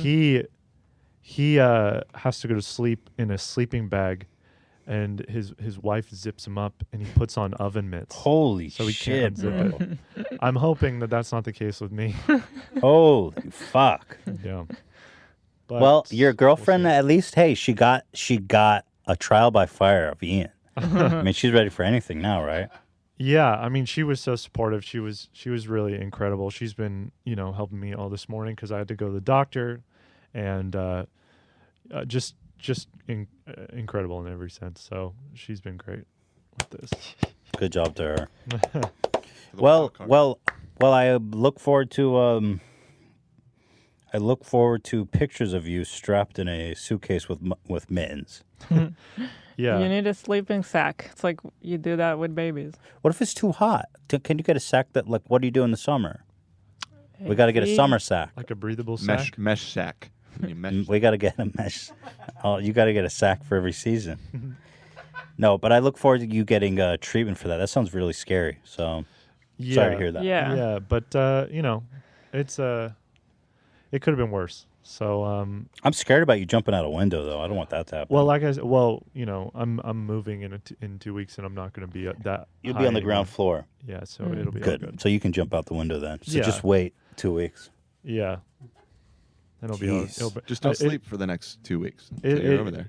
You're good. It apparently is like a family thing. My dad, as a Oh. kid, would. I don't think it actually. I don't know, but it would happen to him too when he was a kid, where he would wake up in a neighbor's shed, like 5 houses down. That's fucking crazy. He would go walk around the neighborhood. Holy shit. Yeah. I had a friend in college who had something similar. And I didn't really understand what it was, but I think it sounds like something similar to you. And I remember one day we were drinking, and he woke up and started peeing on. It was in college, so he had roommates. They were in a small room, 2 beds, and he started peeing on his roommate's bed while the other dude was in it. Fuck. Damn. Yeah. I can use that now. Mark my territory and go, oh, I was sleepwalking. Start peeing on, What's the Sam. problem? Wow. Well, we wish you well. Thank you. Yeah, it's all good. My foot hurts, but it's fine. It's not too bad. Well, it's good. I mean, in a way, it's really a compliment to Sam that you were trying so desperately to save her life. You punched a hole in the wall. That's awesome. I was trying so hard, I beat myself up. Mm. I fought the wall and lost. I fought the wall and the wall won. Yeah. I also heard something about you, Ian. You were out cleaning up garbage after the rioting. Is that right? Yeah. I mean, I don't want to pat myself on the back or anything. I do. That's a great thing you did. How does that work? Is that organized, or you just show up and start cleaning shit up? No, I just Sam and I cruised over there and no one really cared because it was just so chaotic over there. Right near where I live, that neighborhood was hit pretty hard. I think like the second night. So a lot of people were just showing up with stuff, trash bags and window cleaner. Damn, there's some good people out there in the world. Yeah, that's really nice. I wouldn't even think to do that. That's just like That's just like a good ass thing to do. Good job, Ian. That's a really nice thing to do. Thank you. Anyways. And everybody who just drove out there and was like, I'm going to help clean up. A lot of good people out there. Yeah, there's really good people in the world. Yeah. I wish I was one of them, but you contributed. You did your thing. Speaking of good people, we've got Jake Paul, who was spotted among looters in an Arizona mall. Of course he was. I've got videos here. Let's see. Here he is spotted during a looting. This is someone else's Insta stories. Here you can see they're outside of P.F. Chang. There's Jake Paul. You can see somebody hands him a bottle of vodka that I guess they stole from the restaurant. There it is. You see that? Yeah. And he has it in his hand. So people are saying he looted a bottle of vodka. Yada, yada, yada. Look at all these dumbasses. Like, these people don't even know what they're doing or why, I feel like. They're just inside the mall breaking shit. And Jake is there. Because why not? You know? Of course. Here he is standing next to someone firing fireworks at the mall. Let's see. He was number one trending. People were hating on him so bad for this. Honestly, it's just so. What the fuck are you doing? What are these people doing? They're trying to light the mall on fire with fireworks. Okay. And finally, let's see here. Here he is calling the cops fucking idiots. I'm trying to get the whole perspective here before I make a judgment call. Bunch of fucking idiots, bro. Literally, I walked right here. I walked right up to there. These fucking idiots tear gassed me. I ain't doing shit, bro. Look at them pointing guns at me right now. Look at. Bro, swear to God. No cap. That's tear gas, bro. Fuck you guys. Rest in peace, George Floyd. Fuck y'all. Okay. So he was getting slammed. And he actually got charged. What did he get charged for? Just trespassing, I think. Criminal trespassing, because he was in the mall.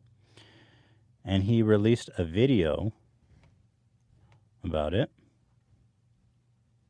Here we go. Oh, I'm not reading. That's too much text. Here's what he says about the vodka bottle, which is apparently the thing that people are harping Things on. exploding. Someone comes up to me while I'm filming, just hands me something. I didn't even know what it was at the time. To later find out that someone handed me a bottle of vodka for what reason, I don't know. Seconds later, I set the bottle on the ground, still not even knowing what it I is. actually have to say I totally believe that Jake Paul was not looting. Right. I think in his mind, he's there. He's a vlogger. He just wants to capture what's going on. That I totally get.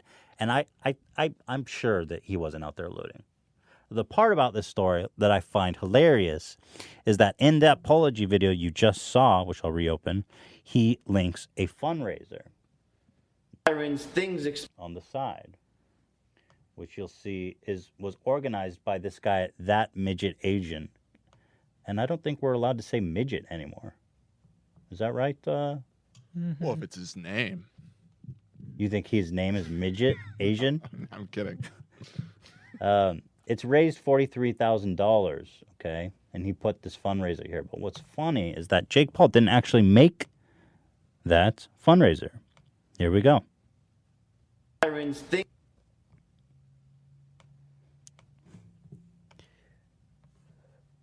This is the guy who made that fundraiser. And here's his response to Jake Paul. I want you guys to imagine something real quick, okay? Imagine you make a video about Black Lives Matter and you put a fundraiser and it raises around $32,000 within the first 3 days. Now imagine Jake Paul makes a video 3 days later and puts your fundraiser, that's me, the organizer. And then you go to Jake Paul's Twitter and you see that he's taken all the credit. So this that this person says, Jake has raised $32,000 in 20 minutes. And he says, with y'all's help, lol. And then you got people saying, I love you so much for doing this. So, I don't know. How does Jake keep fucking up? It's like, why would you use someone else's fundraiser and then take all the credit? You know you didn't raise $30,000 in 20 minutes. Ugh. Is he really just like not even stopping to think for a second? Like, what? That has to be the only explanation, honestly. But why did he link this guy's fundraiser to begin with? I think probably, here's the tweet, with y'all's help. You didn't raise any of that money, dude. It's awesome. Why would he do it? Who knows? Probably just carelessness. Easier, lazy. Easy, lazy. Set it up. Yeah, exactly. He doesn't have to do anything. Gotta say, lately Logan is showing a lot of character and growth, saying some good things. And on the other hand, Jake is just like... Jake is honestly just the family reject. I hate to say it. I think, like... And it wasn't even a fundraising video. And... you know, he just put it on the side for good optics, I think. It's just at a certain point, when is he going to start to understand the consequences of the things he's doing? He just needs to slow down and you think know, for a second. Even if you're not looting yourself, why are you hanging out around people who are looting, showing it to your followers, maybe think that it's not a good idea? And actually, he wasn't really filming. He was just kind of just hanging out. Maybe don't hang out Yeah, he was with just kind the of looters cruising around, because you enjoying are the an show. influencer after all. Oh, there you have it. So Jake Paul was in a lot of shit. I have to say, 100%, I don't think he was looting. But I No, do find it hilarious, like the fundraiser stupid. scheme. Yeah, it was just stupid. Man, we've got a lot to talk about today. How long have we been going? Let me check. About an hour and a half. Hour 30. There's another phenomenon going on in our country regarding the coronavirus. People refusing to wear masks. I've read a report that if people actually wore masks when they're outside, we could reduce the transmission of the virus to 1, which means one person on average infects one other person, which would basically stop it from exponentially spreading completely. But people, again, I don't know how this became a political issue, but people are straight up refusing to wear masks. And there's a Karen invasion. If you guys probably know about the Karen invasion, I mean, Karen strikes again. There's like a whole Twitter account dedicated to this, but I think this needs to be a presidential platform about what are we going to do about all these Karens. So here's a Karen outside a Gelson's grocery store who is refusing to wear a mask and making it the world's problem. Oh. Wait, what, the music? Yeah, there's Michael Jackson in the background. What, I can't hear the video. Yeah, I mean, there's no point if you're pulling out the audio, Zach. I think it stops at this point. Stop it! Ah! Here. Go ahead, lift it. So where's the regulations that state that? The regulation? Yeah. That is company Because how's that helping when you're going to do shopping for me? I'm going to give you my bank information. doing the best I How do I do the transaction? Go away, Michael. Now's not the time. And here is the policies, which state that they will shop for me, take my money. That my sounds great. private credit Sounds card. like a fantastic and, service. Anyway, she's bitching because they won't let. It's a private property. They're going on about how my rights are being violated. Bitch, it's Gelson's. But they're offering to shop for you? That's awesome. I agree. There's more. Let's see. I'll just put you on my 3,000 Costco. follower Instagram feed. Mostly locals. Hi everyone, I work for Costco and I'm asking this member to put on a mask because that is our company policy. So either wear the mask. And I'm not doing it because I This woke guy up in a looks free like a country. fucking winner, man. That's the type of dude right there, boy. Listen to him. He goes, Because I woke up in a free country. "It's Costco. It's Costco." Also, there's a pandemic going on. If you didn't hear, It's their private business. They can tell you, they can keep you from coming in just because they don't like the way that you look. Actually, I don't think What? that's discriminatory, but they could definitely stop you from not wearing a mask. You know, you can't go in a store. If you go in a store not wearing a shirt, they can ask you to leave. No shoes, no shirt, no service. You know the slogan. I don't. Oh, you don't know that? I guess it's a beach thing. You can't cruise into stores. They say, if you come in without a shirt, we will remove you. Mm-hmm. So, homie, you're not going to go think that you have a constitutional right to cruise around Costco shirtless. Right, Hila? Yes. So you're going to take this car from me. Sir, have a great Full day. of stuff. You are no longer welcome here in our warehouse. You need to leave. Thank you very Here, much. you put it on. I'll give you my card. He's going to take the card away. See ya. You just got fucking owned. He had toilet paper in there, There he too. is. He thought he had the gold mine. Nope, not today, bitch. Love it. This one is uploaded by a channel Just called... put on a mask. This one is uploaded by a channel called First Amendment Defenders. By the way, when you wear a mask, you are protecting other people. When you go into a public space and don't wear a mask, you are saying, I don't give a fuck about all you other people. Yes. People are wearing masks to protect you. That's how it works. and you are not extending that same courtesy. So what was that? I cannot enter the store without a This mask. one's long, but Walmart. Am I allowed to? Am I allowed to go in? If I have a medical condition that prevents me from wearing a mask. Do you? What is all this like hypotheticals? What medical condition prohibits someone from wearing a mask? Is that even a thing? I don't think it is a thing actually, because It's I just keep seeing that coming up, and people are saying that is not even a thing. Yeah. What prohibit? I mean, sick people wear And masks. actually, if you do have a medical condition, then you should wear the mask. You should be because wearing you a really mask. shouldn't get COVID. Yeah, I can't think of a medical condition where like, sorry, I need to make sure I don't breathe in viruses.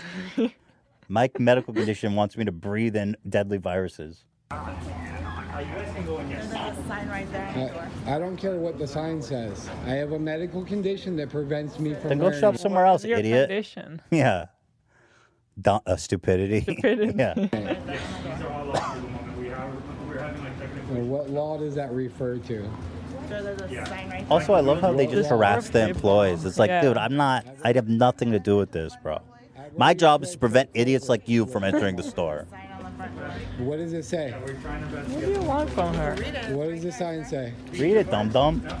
I'm asking you. What? You're the one telling me that I'm not allowed to enter the store.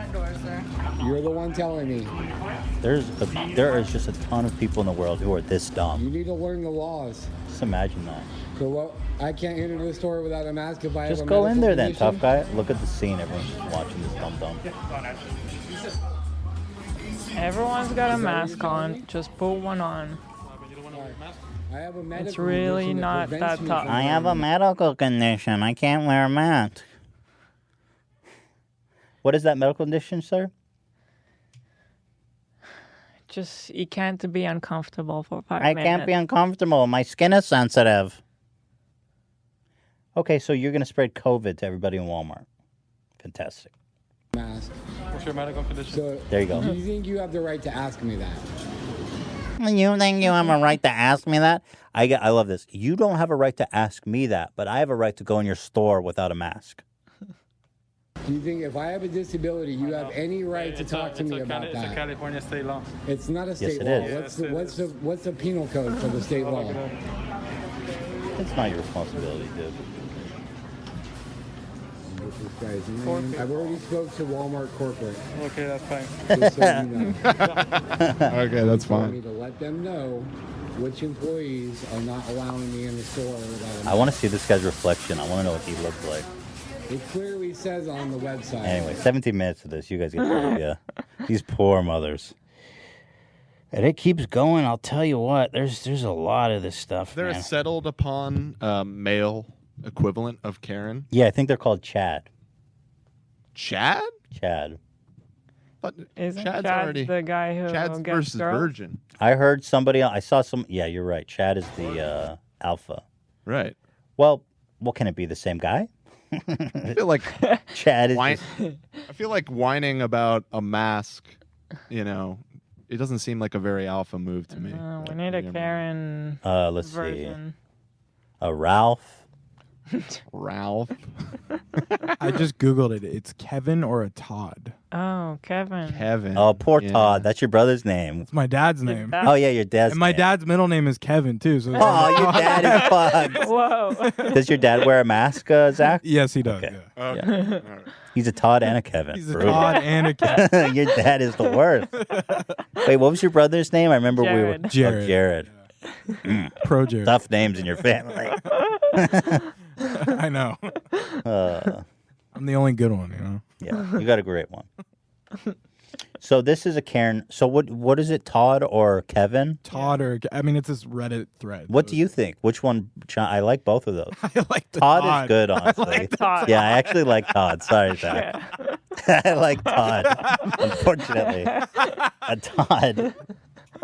Apologies to your father on that one. Apologies to all the Todds out there. Yeah. So this is my favorite. She's going full Karen over not wearing a mask. So and also bringing Black Lives Matter into it as well. Go ahead, Karen. Take the mic. Come on, Karen. Come on, Twitter. Refresh the page. Hey, Twitter, what? that It's up. yours truly.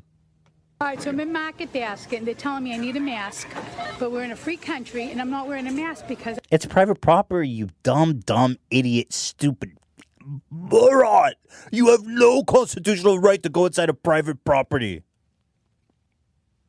I have medical issues that I can't wear a mask. I refuse to put a mask on. I'm in a free country. I refuse to put a mask on. I'm in a free If country. you have a medical condition, don't go there.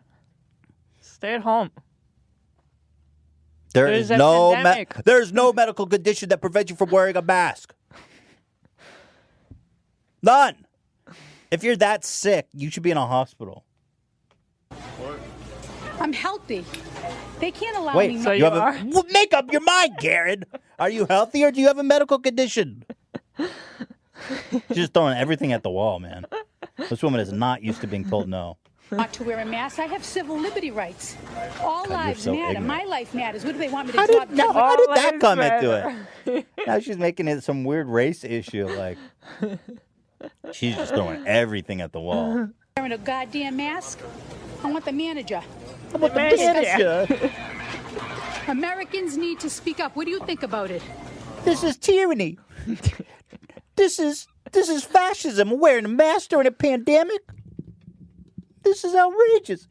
This is white privilege. When she's so outraged, when requested to wear a mask during a pandemic, and she's the victim, right? This is the most outrage she's ever encountered in her life as a white female. This is the civil rights. This is her civil rights movement. Whose protection? Hers. If you're sick and you feel comfortable wearing a mask, you should wear one. But it's to protect other people. You don't understand, dumb. That's okay. But Joe, be careful for your freedom that's being taken away from you Be because careful for your freedom. It's okay to be uncomfortable for 1 hour while You're you're doing taking my shopping. freedom. It's really not the end of the world. This is definitely the Karen apocalypse. This is the ultimate Karen video. Black Lives Matter. They're having Black Lives Matter protests. All lives matter. What All does that lives have to do matter, with not wearing a mask? Why'd you get all racist about it? just Black lives, and I'm not Why? wearing a mask. She's like, listen, I'm just grocery shopping. But I'm healthy. I have. Now she's arguing. I Poor have a woman. very healthy. I get the cold. It's like a common cold. So what this does is that the mean? mentality. But I'm standing here waiting for the manager, and I don't care. Hi guys, because this is a real fight. Because they're taking away our. Poor woman. She actually thinks she's having like a civil liberties battle right now. She's Rosa Parks of the new world. But this is the disinformation that goes on. Like, Also, what does it mean I'm healthy? You could have it and not know. no, and but she said give it to people for 2 weeks. she says it's just a common cold. She said that. That's what she thinks. So she's smarter than everybody. Okay, she so understands. she thinks that if she got it, it's just a common cold. But she also has pre-existing conditions, apparently. So for someone like her, it will not be just like a common cold. She's like, I'm lying about that. Obviously. I'm lying about that. Our amendment rights, they're taking away Which our amendment? freedoms. I had to wait in line to come in the store. Then The they want me COVID to amendment. put a mask like this. I'm healthy. I want the manager. I want the store manager. manager. Thank you. Yeah, I'm really upset because I I do know, love honey, that it's not accent. your fault. You're doing your So job. garbage. This young gentleman has to do his job. But I feel as though Good if I'm luck, healthy, Ethan. I do not Good need to luck, wear a Ethan, mask. Because you're gonna fucking. We That's need how a I good feel. luck, Karen. You can disagree with me, but you know what? People died in nursing homes in my family because we couldn't see them. No funerals, but they're having a funeral for the black guy. That's okay. What? Oh, so And his people did die. Life mattered, but my aunt's life mattered too. And all the people that I know that lost parents, their lives mattered, but they So is weren't it just a common flu or people that people die? opportunity. Okay. Huh. Okay. So that is the Karen apocalypse. And then there's actually one other good one here. The Orange County Council meeting, which is phenomenal, frankly. A bunch of people stormed city council in Orange Without County masks. How disgusting. How shameful. to how protest. criminal, how corrupt. So they have in the greater LA area and California, a lot of places, they say that if you're in public, you have to wear a mask. They've mandated it. So these people are here to protest this outrageous Y'all are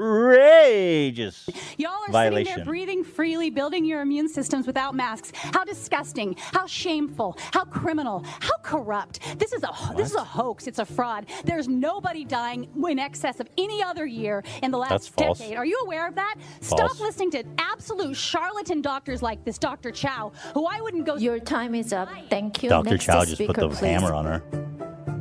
Jesus. 100 people showed up to bitch out the board to speak out against mask-wearing You're orders. telling me that I have to breathe in CO2 when God gave this body the ability to extract that from my body, and now you want me to put it back in. This is so weird. These people think...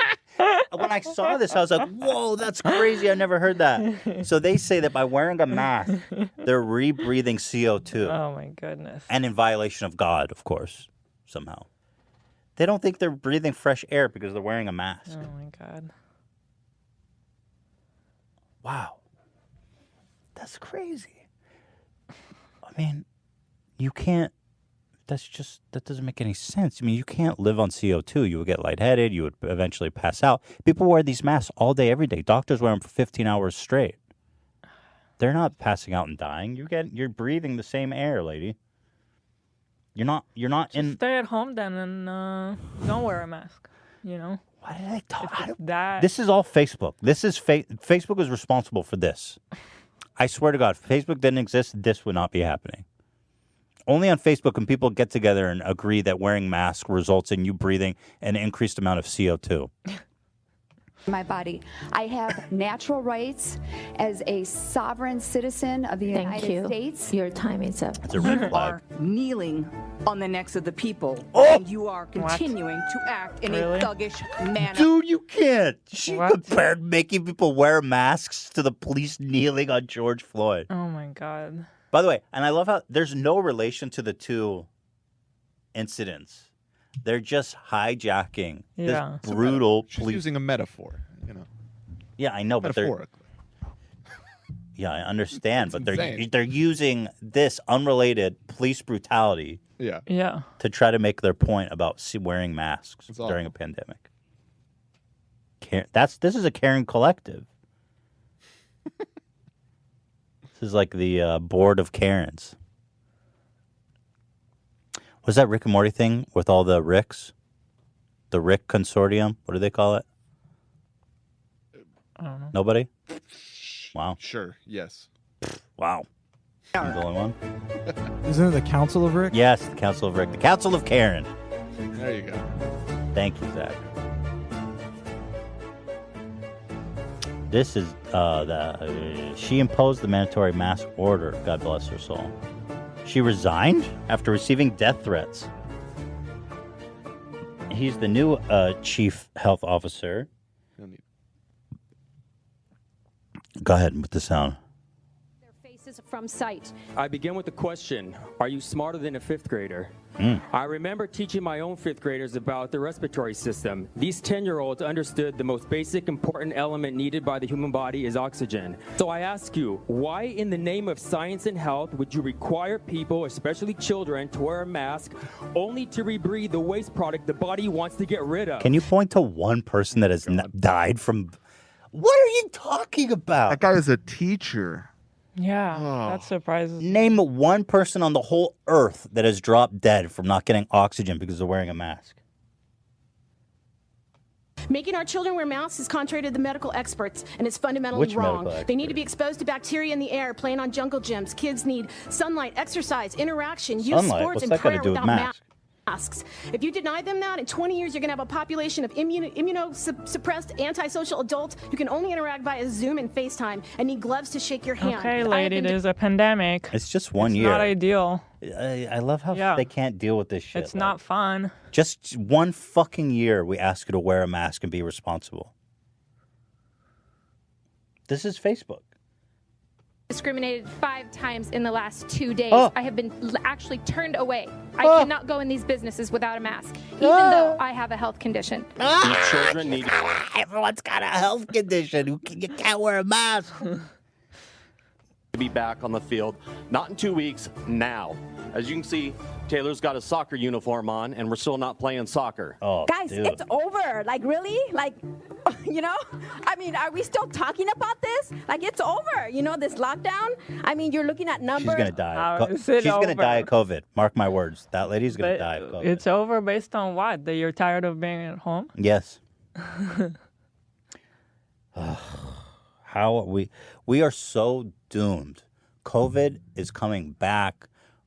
We are just going to be, I'm telling you, dude, when the fall starts coming and the weather starts cooling, we are going to be decimated. This is going to be a nightmare.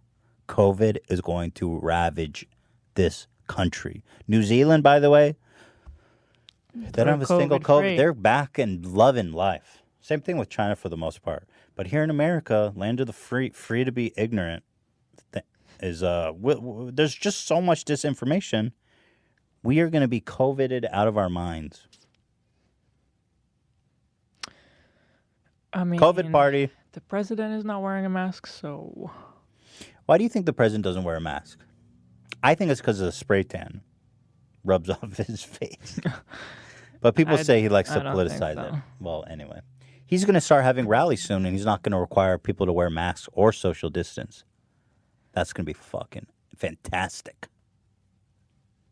You see that to go, though? You have to sign a yeah. memorandum. Here, I You have can't it right sue here. If you get COVID. So if you go to a Trump rally, you have to sign this agreement. By registering below, you acknowledge that an inherent risk of exposure to COVID-19 exists. By attending the rally, you and any guest voluntarily assume all risks and agree not to hold Donald J. Trump for president, Incorporated, or any of their affiliates, director, office employees, agents, yada, yada, yada, liable for any illness or injury. How do his supporters square the circle? I don't get it. Like, they think it's bullshit. They think it's a hoax. They think it's not that dangerous. But then they're going to a rally and they have to agree not to sue on the chance that they get it. Well, they say, well, it's just a legal thing. What? Go ahead. I don't know what to say. There's nothing to say. It's just, dude, these rallies, because first of all, people like to compare it to the protests. The protests are outdoors. I have to say, a lot of the protests, I've seen them wearing masks and being very responsible with the mask wearing. Mask wearing helps a lot. Being outdoors, the virus is the cut down on transmission is cut down a lot when you're outdoors. It's mostly spread indoors in close proximity without masks. That's the happy place for this virus to spread. I understand a lot of people say, well, the protests are out there during a pandemic and you're not giving them shit. Well, frankly, look. What are they protesting? They have to. Now's the time. What can you do? You know, not a matter they of- didn't choose to pick it now. They didn't choose I think it. I think a lot of people would rather not be there Yeah. during a pandemic. I mean, they're going while risking their lives, too. I think there'd be a lot more people there Mhm. if there wasn't a pandemic, to be honest. Yes. But that being said, they are all being very responsible, and it's outdoors. Trump's rallies are going to be indoors, populated by people that don't believe this is a real issue, not requiring people to wear masks or social distance. These are going to be super spreading events that are going to, dude, it's going to be fucking epic. The whole world is going to be recovered from COVID, and the United States is going to be devastated. This pandemic alone may unseat us from our place of power in the world forever. Forever. This is our undoing. That's my prediction. We will be so devastated. Unemployment numbers, stock market crashing, deaths, fucking, it's just, we are losing it. We are losing it. Meanwhile, China's back to work, you know? And data, and you know, I go to a resort, nobody's wearing a mask. Then I come here, everybody's wearing a mask. Listen I how go to a bright she protest, is. nobody. Thank you. Your time is up. He went and fought where, Dad? Where did you fight? What's that? Where did you What's fight? that? In the Philippine Islands. Let's bring your old dad out here. And his fight was for your freedom, my freedom, Let's get his him freedom, COVID. and everybody that's here today. I don't know if you guys. He fought for your right to not wear a mask in Gelson's, damn it. Guys are robots or whatnot. So please stop imposing Chinese communism tactics. What? This is America. We need our essential breath. Our If you're not essential human- breath. I think she's trying to chime into like essential services. I need my essential breath. Oh, man. Please join Elon Musk on his trip to Mars. And let us, and vote for our breath. Please let us breathe. Vote for our breath. Bro, how do you even argue with that level of stupidity? You know? It's crazy. PS5 was announced, y'all. PS5, the world is hyped. The memes have started to pour in. I have to say, the way it looks is not that impressive. I don't like it. I don't like the asymmetrical CD. Why is there even CD slots? It looks to me like if someone rendered like 10 years ago what a PS5 would look like in 2020. That's And funny they were because it was like- probably developed That was exactly 5 the years vibe I ago. got. That's what it looks like. Yeah, it looks like a. Dude, why is there a CD drive? Seriously, I think, let's get over that. Well, there's two versions. Oh, the deluxe edition doesn't have the CD drive. No, digital edition. Oh, you can get it with or without the CD drive. Yeah, I'm skipping this fucking. Some people, if you live in a place with shitty internet, you still need to buy the hard disk because downloading a giant game takes forever. What is this? That's the cube. This isn't a real thing, is it? Yes, That's it the is. Xbox. That's the Xbox. Oh, I thought that was a meme. This is really what it looks like? Yes, yeah. I like this one better. I like it I like it way better. It's way better. It's In a way, it's a lot more modern than the other Absolutely, one. it is. This is way better. What do I need this for? I'm all about that Xbox Cube. Yes, I mean, sure, it looks like a That's garbage trash can, but I'm down. Wait, what do we see here? These are memes. Oh, a fridge. I'd buy that fridge. I would not buy this. PlayStation water cooler? Oh, it's an espresso kind of thing. Let's see, PS5 versus Xbox Series X. Man, Xbox needs to name their shit better. I'm so I sick. feel like there's like just slightly off with their design and branding and everything. Like that cube is almost there. They could make it. They could take that same cube but make it look a lot more slick. Just call it the Xbox Cube. Then I'm in. Xbox Series X? Why? I don't know. They are out of control with the name. And then the latest Xbox was, what was it called? Xbox One. Yeah, the And it was Xbox third One. The Xbox One. Xbox 360, Xbox One, and now Xbox Their Series whole X. branding There's like, yeah, I hate bizarre. I hate them. Department really sucks. I hate them. I might buy a PS5 just because I hate the name of the Xbox so much. Fridge versus router. That's true. The PS5 is the Eye of Mordor. I just found out that all the PS5 all along was just a fan. Oh, I get that one. I don't Black. I really don't get how. Do you get this meme, Hila? Yes, I Good. do. Black. Of course I do. Thank you. I have something to say about that meme, actually. It was posted to our subreddit last night. When I woke up this morning, I went on our sub just to check it out. And that meme had about, 900 upvotes or something. And about 50 reports. And then I went into the comments, and every comment was like, what the fuck is this? This is the stupidest thing I've ever seen. This isn't funny. This shit sucks. Really? It was extremely divisive. Why? It's Really like the most funny. divisive post I have ever seen on our Wait, subreddit. why? Are they I not don't getting know, the man. reference? Is it really console war shit? Like, because you have like fanboys who are actually like, I'm pro PlayStation and I'm pro Xbox, which you think, wow, people are so divisive. If people can really get hostile and divided over that, then we are truly fucked as a.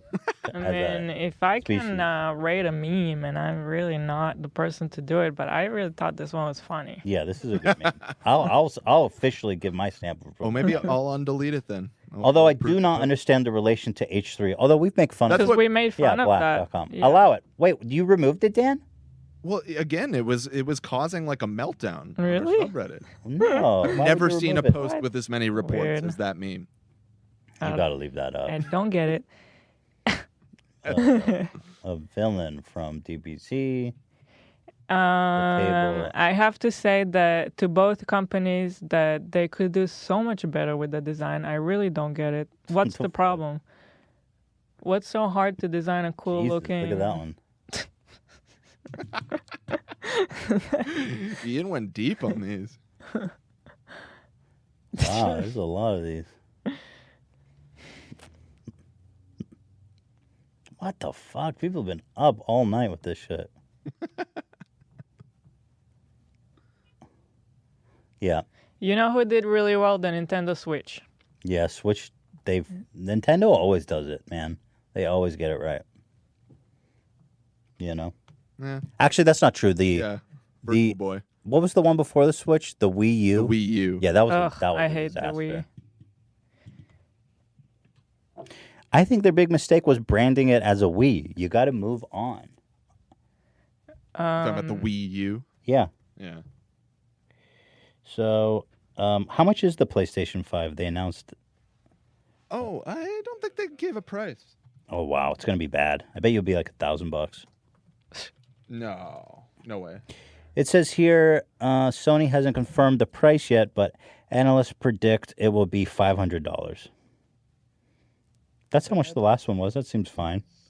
I'm surprised that Xbox didn't go more like the GameCube style. The GameCube. That's a callback. GameCube. Yeah. Oh, you mean the? Here. I don't know. What do you know about GameCube? How you can talk about this, Hila? Yeah, this. This looks epic. The GameCube was awesome. This still looks better than both of those that just came Dude, out. the GameCube was like the best console. Like, man, one of the best. I never had it. I'm just talking from Make design. it a cube. Just talking about a design Right. perspective. So, anyway, it's been so long since a new console came out. I'm ready. I want it.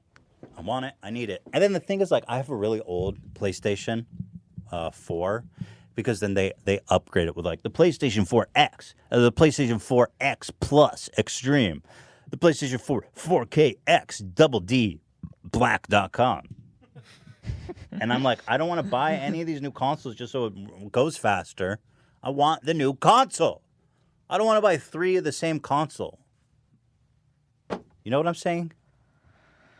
Does anyone feel me out there? I don't buy consoles because I'm not a pleb. That's rude. I don't play video games. I don't play video games. Ian, back me up. But I would buy it if it looked cooler. I'd probably get it, yeah. You would buy the Xbox 3X7? No, not the Double Xbox. PlayStation boy. I'd get the fully. router, the Netgear Sony. The Netgear Wi-Fi extender. Yeah. And for our final story, I have to talk about, we have not yet talked about on the podcast, the Keemstar beef drama that took place over the past month. How long ago was that first video come out? Holy shit. Let me see.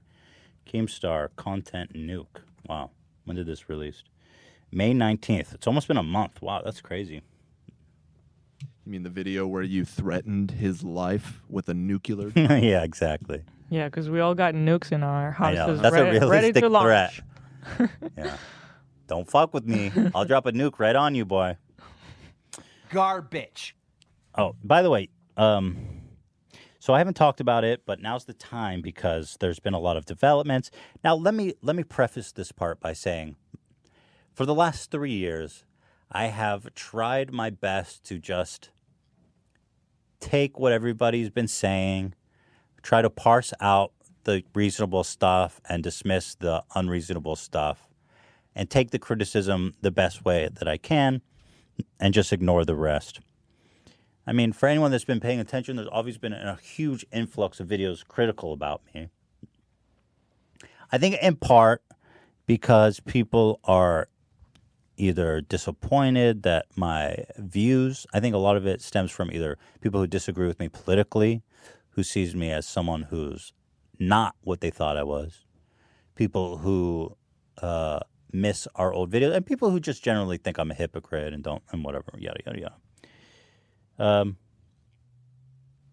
And that's fine. And then in part, I do think that there's been like a whole economy of H3 videos, so a lot of people are trying to cash in on that as well, and it's all fine. I mean, hey, I do that too. You know what I'm saying? We all do that here on YouTube. You do what you do to stay afloat and stay relevant on YouTube. So there's nothing wrong with any of those things to do per se. But the stuff that is wrong is when, for example, some ordinary gamer made that whole video about me, about donation shaming Jeff Bezos and how I was a hypocrite. And I'm like, dude, this guy, this is getting out of control. This guy's, the whole premise of his video is wrong. And he's using it to draw all these conclusions about me that are just horrible. His video was like blowing up. It had over 1 million views, 99% like. People had no problem accepting the fact that I was pretty much just the biggest piece of shit that ever lived, basically. And it's just basically taken for granted at this point. So when I saw that video, I said, man, I don't think I can ignore this anymore. I think I need to start correcting the record on some of these things. Because for 3 years, I sat back and I just tried to accept it and I let it happen. And I was in a bad place, frankly, emotionally, and not in a good place to kind of take this stuff on anyway. But I think I've learned that if I sadly, as much as I want to, can't just let people say whatever they want about me, because it just perpetuates fake shit. And somehow on YouTube, or the people who continue making videos about me, they take my silence as an admission of guilt. And so it's important for me to, now when I see people lying about me or distorting things about me, to actually come out and correct the record. Because it just snowballs out of control. And that's how you ended up with this video like Gokinaru, because I was silent. Everybody has all these crazy conspiracies about what this means, and that means, and this means, and then all of a sudden you've got a video like Gokinaru's, which the thesis is basically that I'm a terrible human being. Well, his thesis was that I'm a hypocrite that can't take criticism. But you get what I'm trying to say. So, to address the Keemstar controversy, there's been a new conspiracy theory being afforded by Leafy and Keemstar that I am... Let's see, I'll pull up Leafy's tweet here. He just tweets out unprompted. I believe H3 Productions is trying to get my channel deleted. What? Had to private all my videos. Just got second channel strike for harassment on my new videos. Another strike and my channel gets deleted. He says the videos received strikes were the H3 Productions one and the I'm Alex one nearly at the same time. Again, I don't know if it's H3, but yeah, that's my current situation. So here you say, I believe. You open with that. I believe what YouTuber has the power to get video channels deleted? I mean, the whole premise is weird. I feel like I've become the George Soros of YouTube, just a lightning rod for conspiracies. And it all goes back, of course, to. But also, if it gets removed for harassment, it's just, you don't have to report it. It's just YouTube's their own policy being enforced. Yeah. It doesn't mean that you personally asked them to remove it because of harassment. I think in their minds, they think that I called Susan Wojcinski and said, hey, this video is harassing me. Can I get some water? It's so hot in here. Ice. Do we have ice? Cold water? I'm dying. Our AC is broken. Yeah. Anyway, I truly think that they just think that, thank you, Zach, that I have Susan on speed dial because I took a picture with her once. And then, of course, I've never even seen the video he made about, I don't know what he's even referencing, what video about me, because he's made several. And I said nothing of value was lost, you know. Obviously, when you come at me saying H3 is trying to get my channel deleted, like, what obligation do I have to feel sorry for you? I don't fucking care about it. I find it so funny, too, that Leafy, thank you, Zach, Leafy keeps using clips of me going, I'd love to see him succeed in today's climate. And it only took like a month before his channel was almost removed. And this is exactly I was right. This is exactly what you were talking about. Yeah, of course. Because their policy has changed so much, you just can't get away with the same shit you used to. I mean, the reason we said it is because we're dealing with YouTube all the time, with the podcast, with everything. You have to adjust. There's certain things we could do a while ago that we can't do anymore. You can't talk about anything you want. You can't show anything you want. Right. You just can't. You have to It's a different adjust. world. And so I wasn't even saying that to be like rude or to Leafy. I was just saying, Leafy, I know what kind of content you make, what kind of content made you famous. I'd love to see if you can do that today. And I think the answer was a resounding no. But instead, I'm perpetuating a conspiracy to get his channel removed. So let's go down this meme hole. Oh, by the way, I do want to point out one thing that I thought was hilarious. So Leafy, who's tweeting out, I believe H3 Productions is trying to get my channel. At the same time, he's telling his friends to message me and get his channel reinstated. So do you believe it or not? He says, I'm reaching out because I still talk to Leafy. His channel is one strike away from termination, and one of the videos is about you. I know for a fact that you personally didn't take it down, but I also know that maybe you can help him in a way, if you'd even want to. I said, he asked you to reach out? He said, yeah. I told him I don't think you took it down his video, and that if he got... I told him I don't think you took down his video, and that he got in touch with you, perhaps you could help him. Bro, I can't help you, and I can't remove your video. What can I do for you? Can't do anything. This fucking YouTuber the same as you. It's weird. And why would you help him while he's like publicly bashing you? Exactly. It's so crazy. The whole thing. Like, dude, what the fuck? Yeah. People don't understand what they're saying anymore. You just put out in the world that I am trying to get your channel suspended. But I'm the asshole for saying basically fuck off. Right? Yeah. Like, what the fuck? It's so crazy how I just can't win in the eyes of some of these people.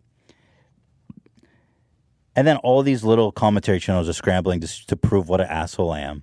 Or to prove that it was me because I said nothing of value was lost. Anyway. Which is funny. Like, come on. Yeah, it was just obviously just making a joke. Yeah. I don't have to like Leafy's content. I mean, what the fuck? And then, of course, I said, of course I'll spell it out. I had not, because I know that I'm living in a conspiracy theory world now. I had nothing to do with it. I never reported his videos. It's very bizarre that he thinks I wield some godlike power to remove his videos, but no, it's not me. Sorry. Keemstar responds with a picture of me and Susan. That's it. That's all. That's just a meme. A picture of me and Susan. That's the source of the whole conspiracy. Is that we met with her 20 minutes here. By the way, I changed my Twitter banner to commemorate that meeting. I hope you guys enjoy it. This is my new banner on YouTube. High res, by the way.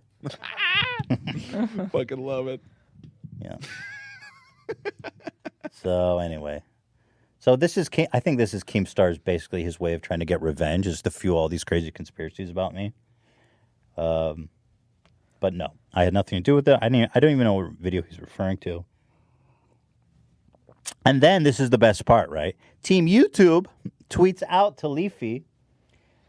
They respond to him. The tweet of him saying, I believe HC is trying to get my channel deleted. They say, yo, our policy team confirmed that your videos were removed by mistake. Both of your videos are back up and you should no longer see the strikes on your channel. Thanks for bearing with us. So YouTube says it was a mistake on their end. Does anybody correct the record or apologize to me? No. Well, they only said that because they got caught. Well, the problem is that he says it in a way that he's just saying, like, maybe, you know, but he still puts it out there, so it's still... He said, I believe HC is trying to get my channel deleted. What's even parsing words about that? By the way, what is his evidence? Okay? What is his evidence? Like, really, what's his evidence that I'm trying to get his channel deleted? What? What is it? What is it? It's crazy. People believe anything about me on YouTube. It's fucking crazy. It just blows my mind. So YouTube admits that it was a mistake. And then Keemstar, this is when Keemstar really goes off the rails. He starts tweeting pictures of horses to me. Starts tweeting pictures of horses. Yes, so with the horses pictures, this has been an ongoing thing maybe for like 2 years or something. I don't know, when we I first... think it's even older than The that. first wave of like commentary channels that started to hate us, they like to make a joke that I look like a horse. Yeah. I don't know where it comes from or what, but that's the reference.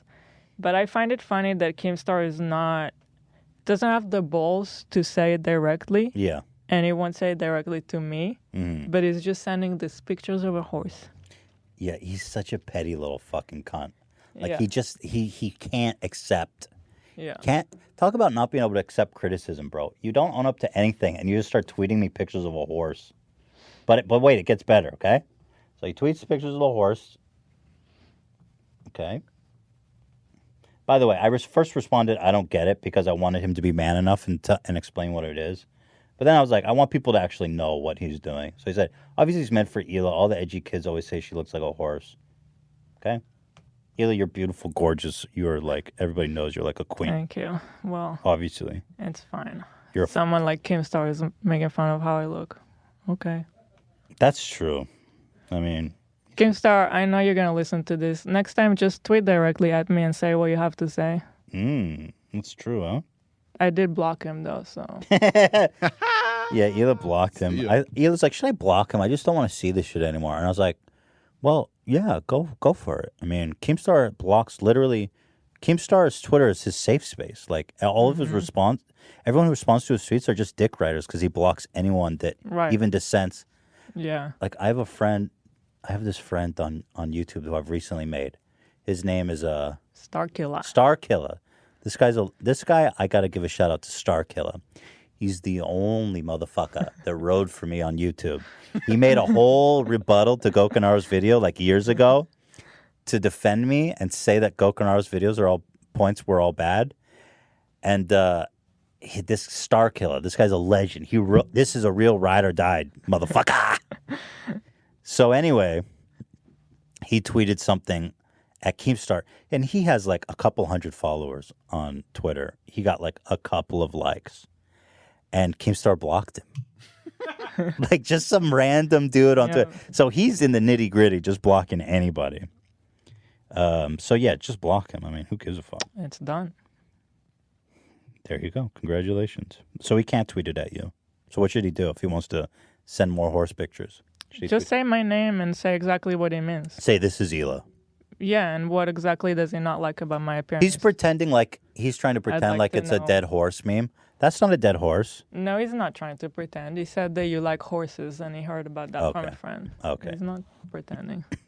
So then he keeps going. Oh yeah, I said obviously it's meant for Hila. He said, I'm simply trying to brighten your mood. A mutual friend told me you like horses. Yeah. So there you go. Okay. And then a day passes, and he keeps tweeting pictures of horses at me. He goes, H3 is a bad person. I will attempt to change him. What a statement. Yeah. I will attempt to change him into a good person by tweeting a picture of a horse at him every single day for a year. I hear he likes horses and it makes him feel good. If you want to help me reform Ethan into a good person, tweet horses at him. Unfortunately, everybody thought this was the dumbest. He's trying to create a movement and start harassing me by having people send pictures of the horse. Nobody fucking did it. And me, not just you. Well, yeah, you. He's targeting trying to you. get people to harass me. Yeah. And he's successfully gotten some too. I get a lot of hate since the whole Keemstar thing started, but it's weirdly racist.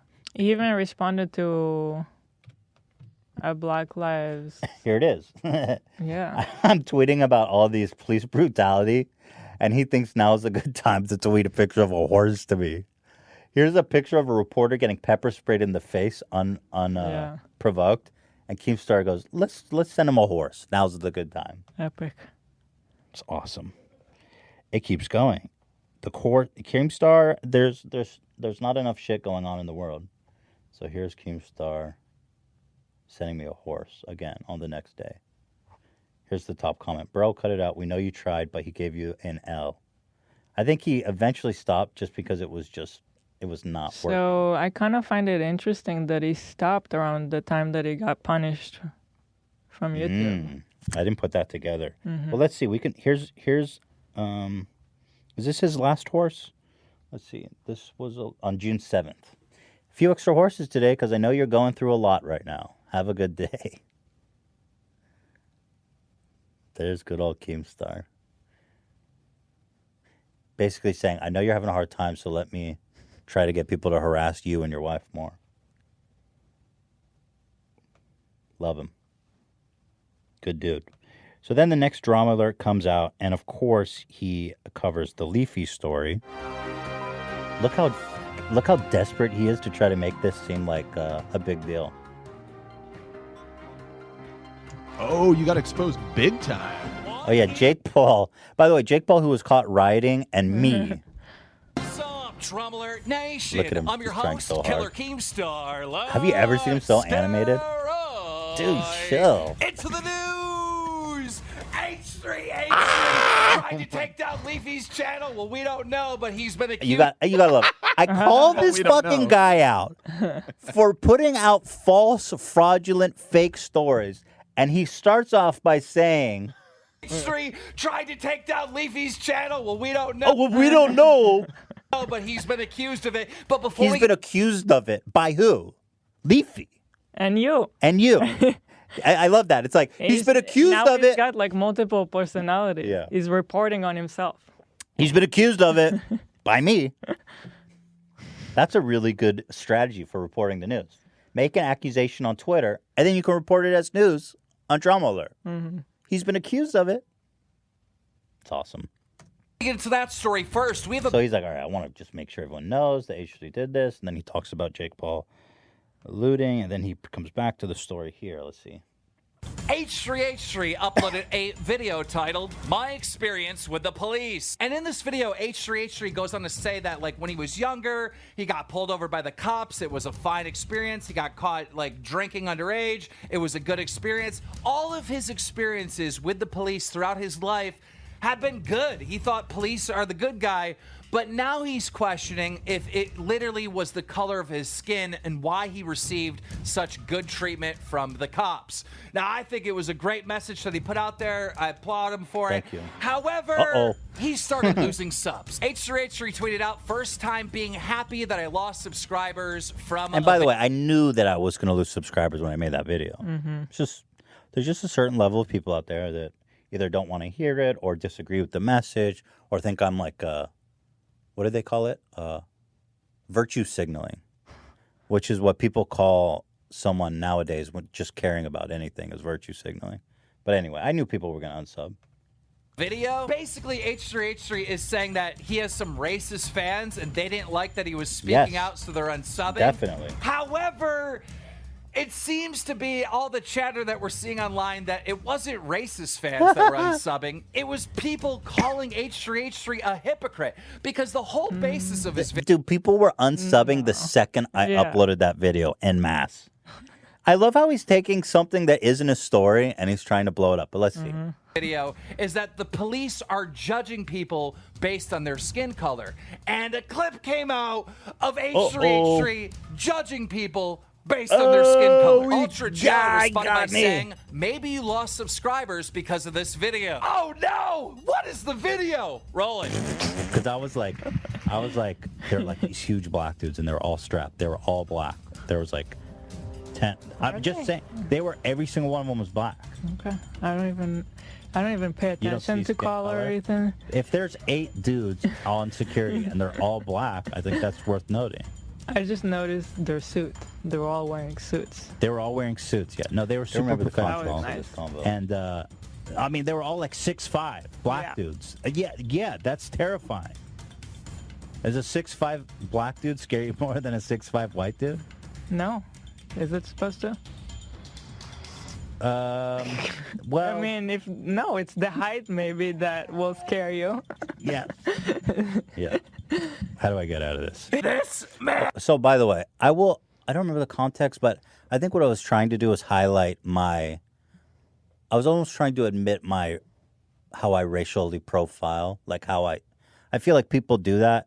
Obviously, that came off bad. I mean, yeah, it's bad. But I think I was just trying to own to the fact that I do racially profile, just because. I don't remember the story. Yeah, I don't remember what we were talking about, but I can tell that we were right away aware that that comment was like based on my reaction. Yeah, it came the off comment wrong. Wasn't cool, Yeah. and you kind of. I was trying to bounce off it. Yeah, But yeah, so- I totally agree that it was a fucking stupid, ignorant thing to say. So, that being said, that's definitely not why people were unsubbing, because this dude posted this video on Twitter.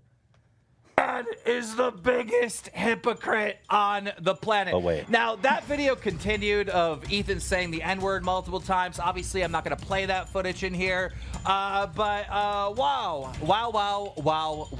You know, I Okay. must say, H3H3 or Ethan, he still could have made this video and said the same exact thing This is my if he just favorite. added in that he was wrong in the past and that he has been racially profiling people in the past and he shouldn't have done that. If you just own that, I think you still can make this video. So here, this is where Keemstar, the newsman, really shines. You see where he stopped watching the video? I think this is where he stopped watching the video.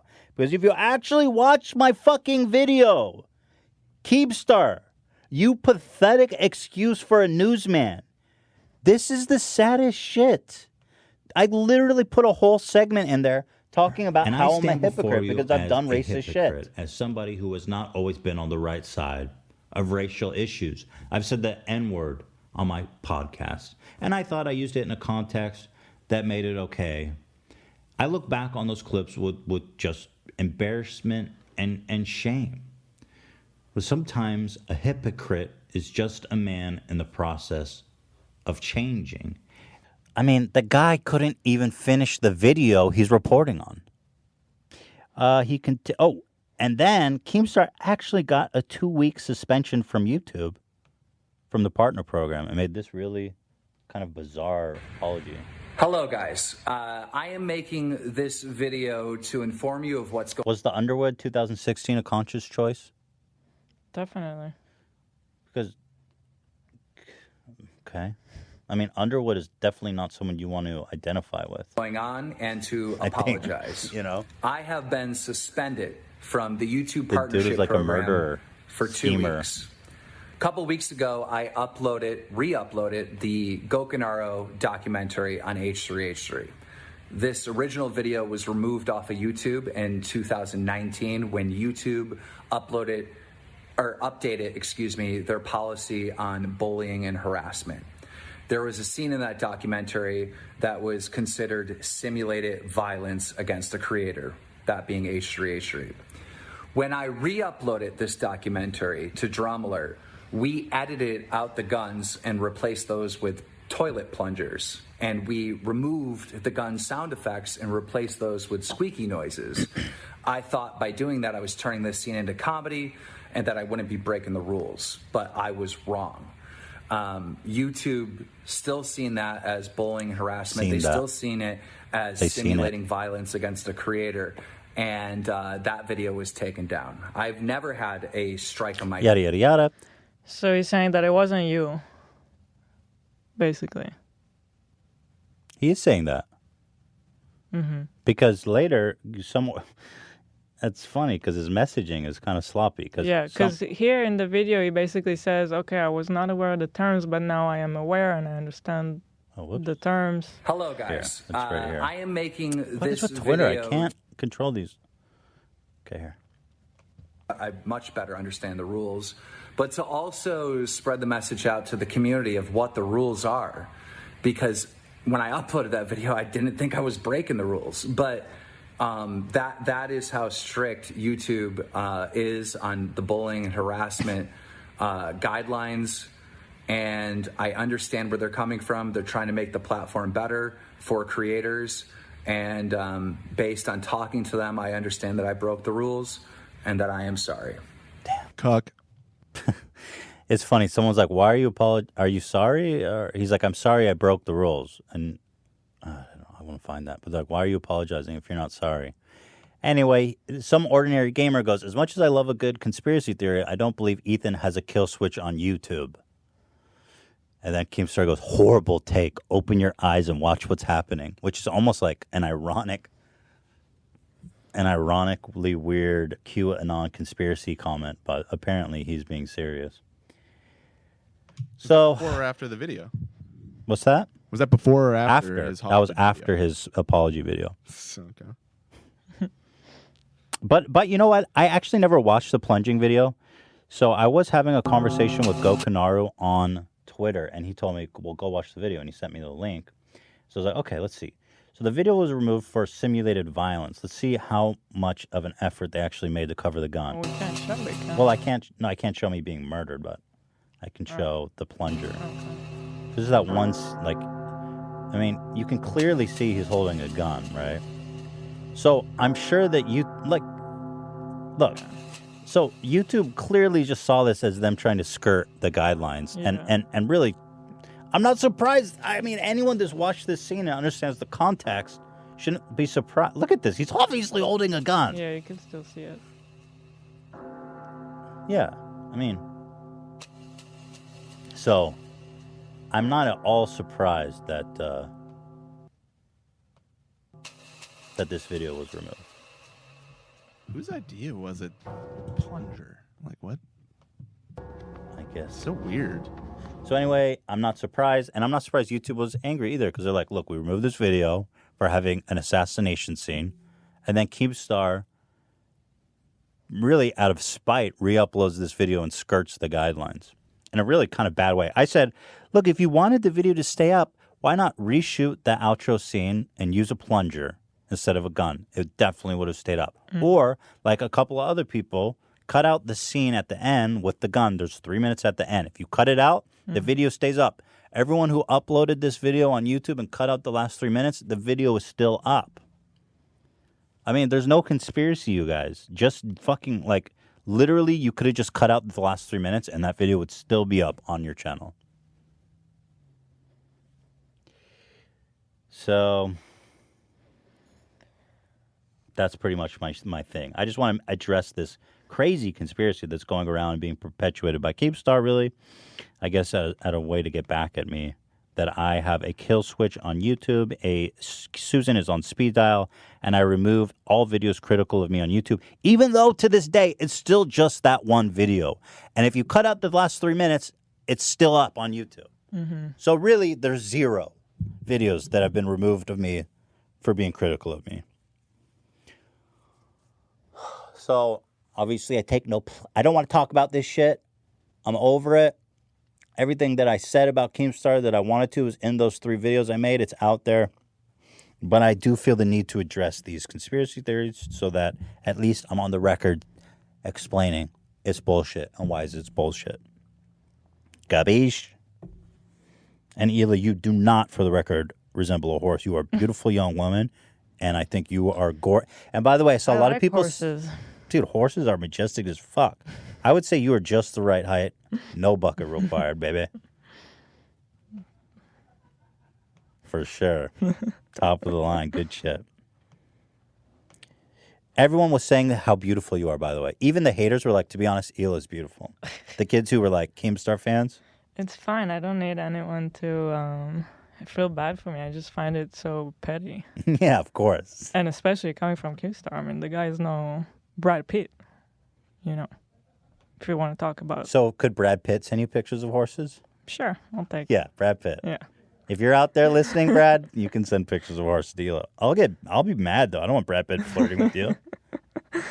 Horses are not. Right. Yeah, you should be mad if Brad Pitt is messaging me. You better block Brad Pitt. Fuck Keemstar, block Brad Pitt. I don't like where this is going. Well, that's about our show. We've talked about it all. We've done it all. We've said it all. Isn't that right? Yes, sir. So there you have it. Obviously, a little more political, a little more engaged. I do think it's important. It's not something I'm going to talk about every episode. But hey, I'm just doing... This is the time we're living in. It's a weird time, and maybe, hopefully, something good can come out of this. Like, I think it is. I think we're going to see something happen. I mean, yeah. Well, I don't want to beat a dead horse. I just want to fuck a horse. Not you. I mean, you know. Well, I mean, not that you look like a horse. I'm just using his joke. Yeah. Yeah. Because I think you're beautiful, and I do like having sex with you. But you're a human.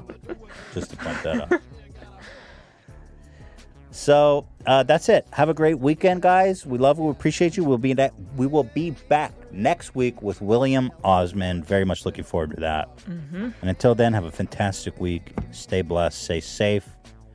Wear those masks. And yeah, just put on a mask. It'll be over soon. It will be. It's not forever. Just ride it out a little You don't bit. need to wear a mask forever. No, not forever. All right. Ta-ta.